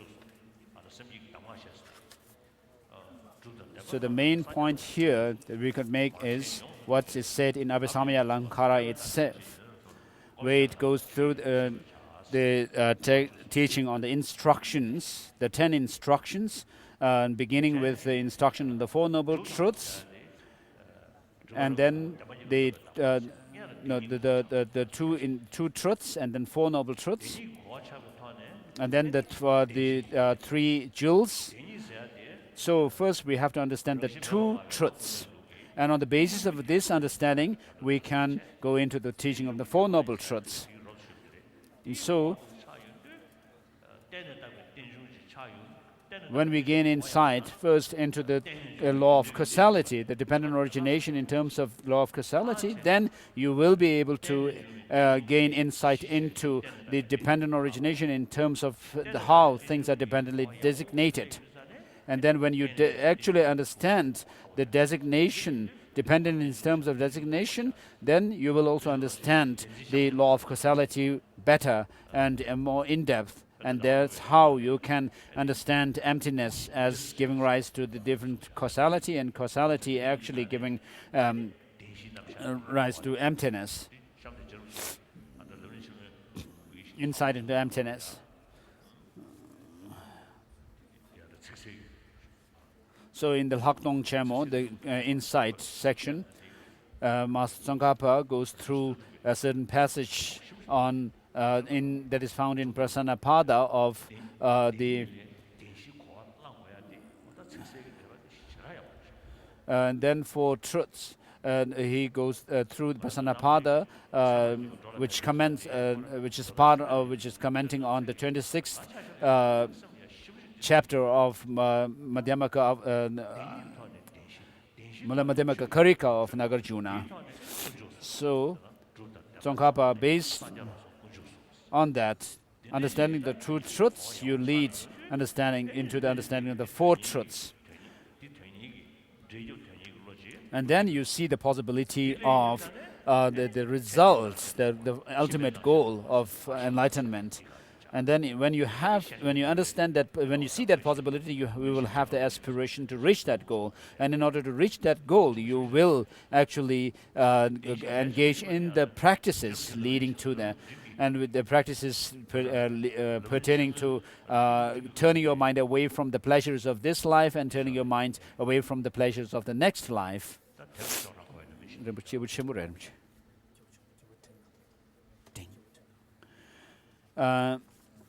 In the section on the paths, shared path with the beings of intermediate scope, in the Lamrim Chemo, it says somewhere,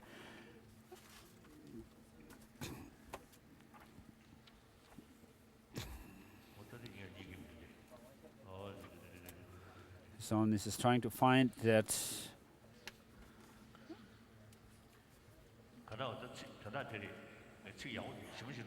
So although I'm not, I can't remember verbatim, but then what Master Tsongkhapa says is the four noble truths are something which is taught in all the Hinayana and Mahayana teachings, scriptures, and which show, on the basis of which one should understand how we actually fall into samsara and how we are propelled into samsara and how actually we should go out of samsara. And having said that,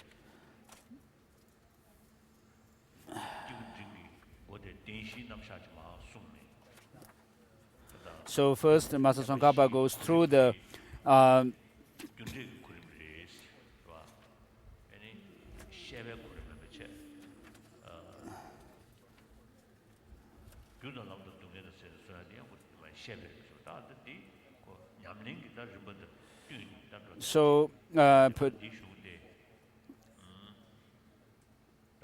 touching on the practice side, so the Four Noble Truths are taught many times, frequently in the scriptures of the both Hinayana and Mahayana, and it is very crucial to attain liberation. And this must be how we should lead disciples to. So I actually introduced Buddhism according to this. So this is what is said in both the Great Treatise and the Middle and Strength Treatise of Lamrim by Master Tsongkhapa.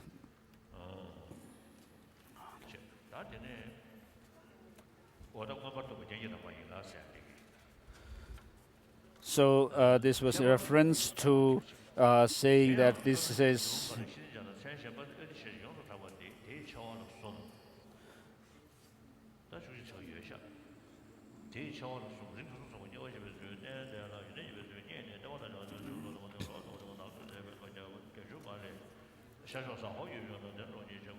So hence the very author of the Lamp for the Path is also the author.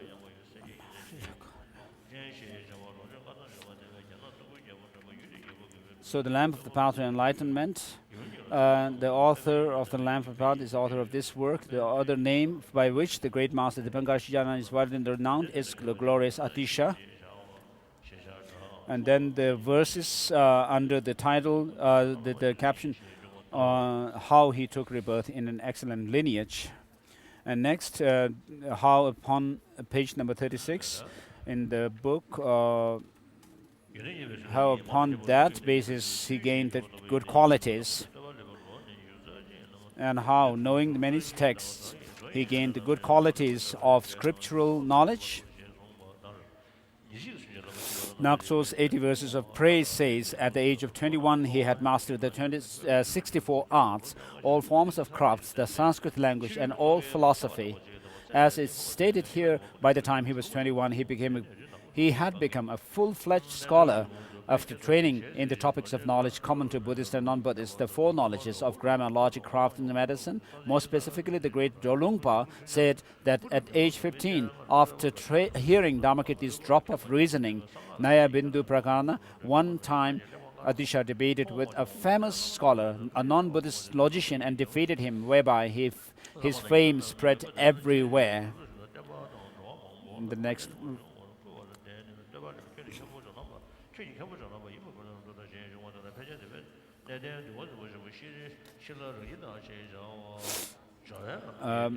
paragraph 3 on page number 37. Last paragraph on that page. Then, until he was 31, Adisha trained in the higher and lower scriptural collections of Buddhist knowledge within the tradition of philosophy. In particular, at Otantapuri, he heard teachings for 12 years from the Guru Dharmarakshita on the great detailed explanation Mahivibhasa. Through becoming very skilled in the text of the four basic schools, he came to know, according to the different schools and without confusion, even the finest details. So let's stop here. On page 38, the first paragraph, before how engaging in the proper practice he gained the good knowledge, good qualities of experiential knowledge.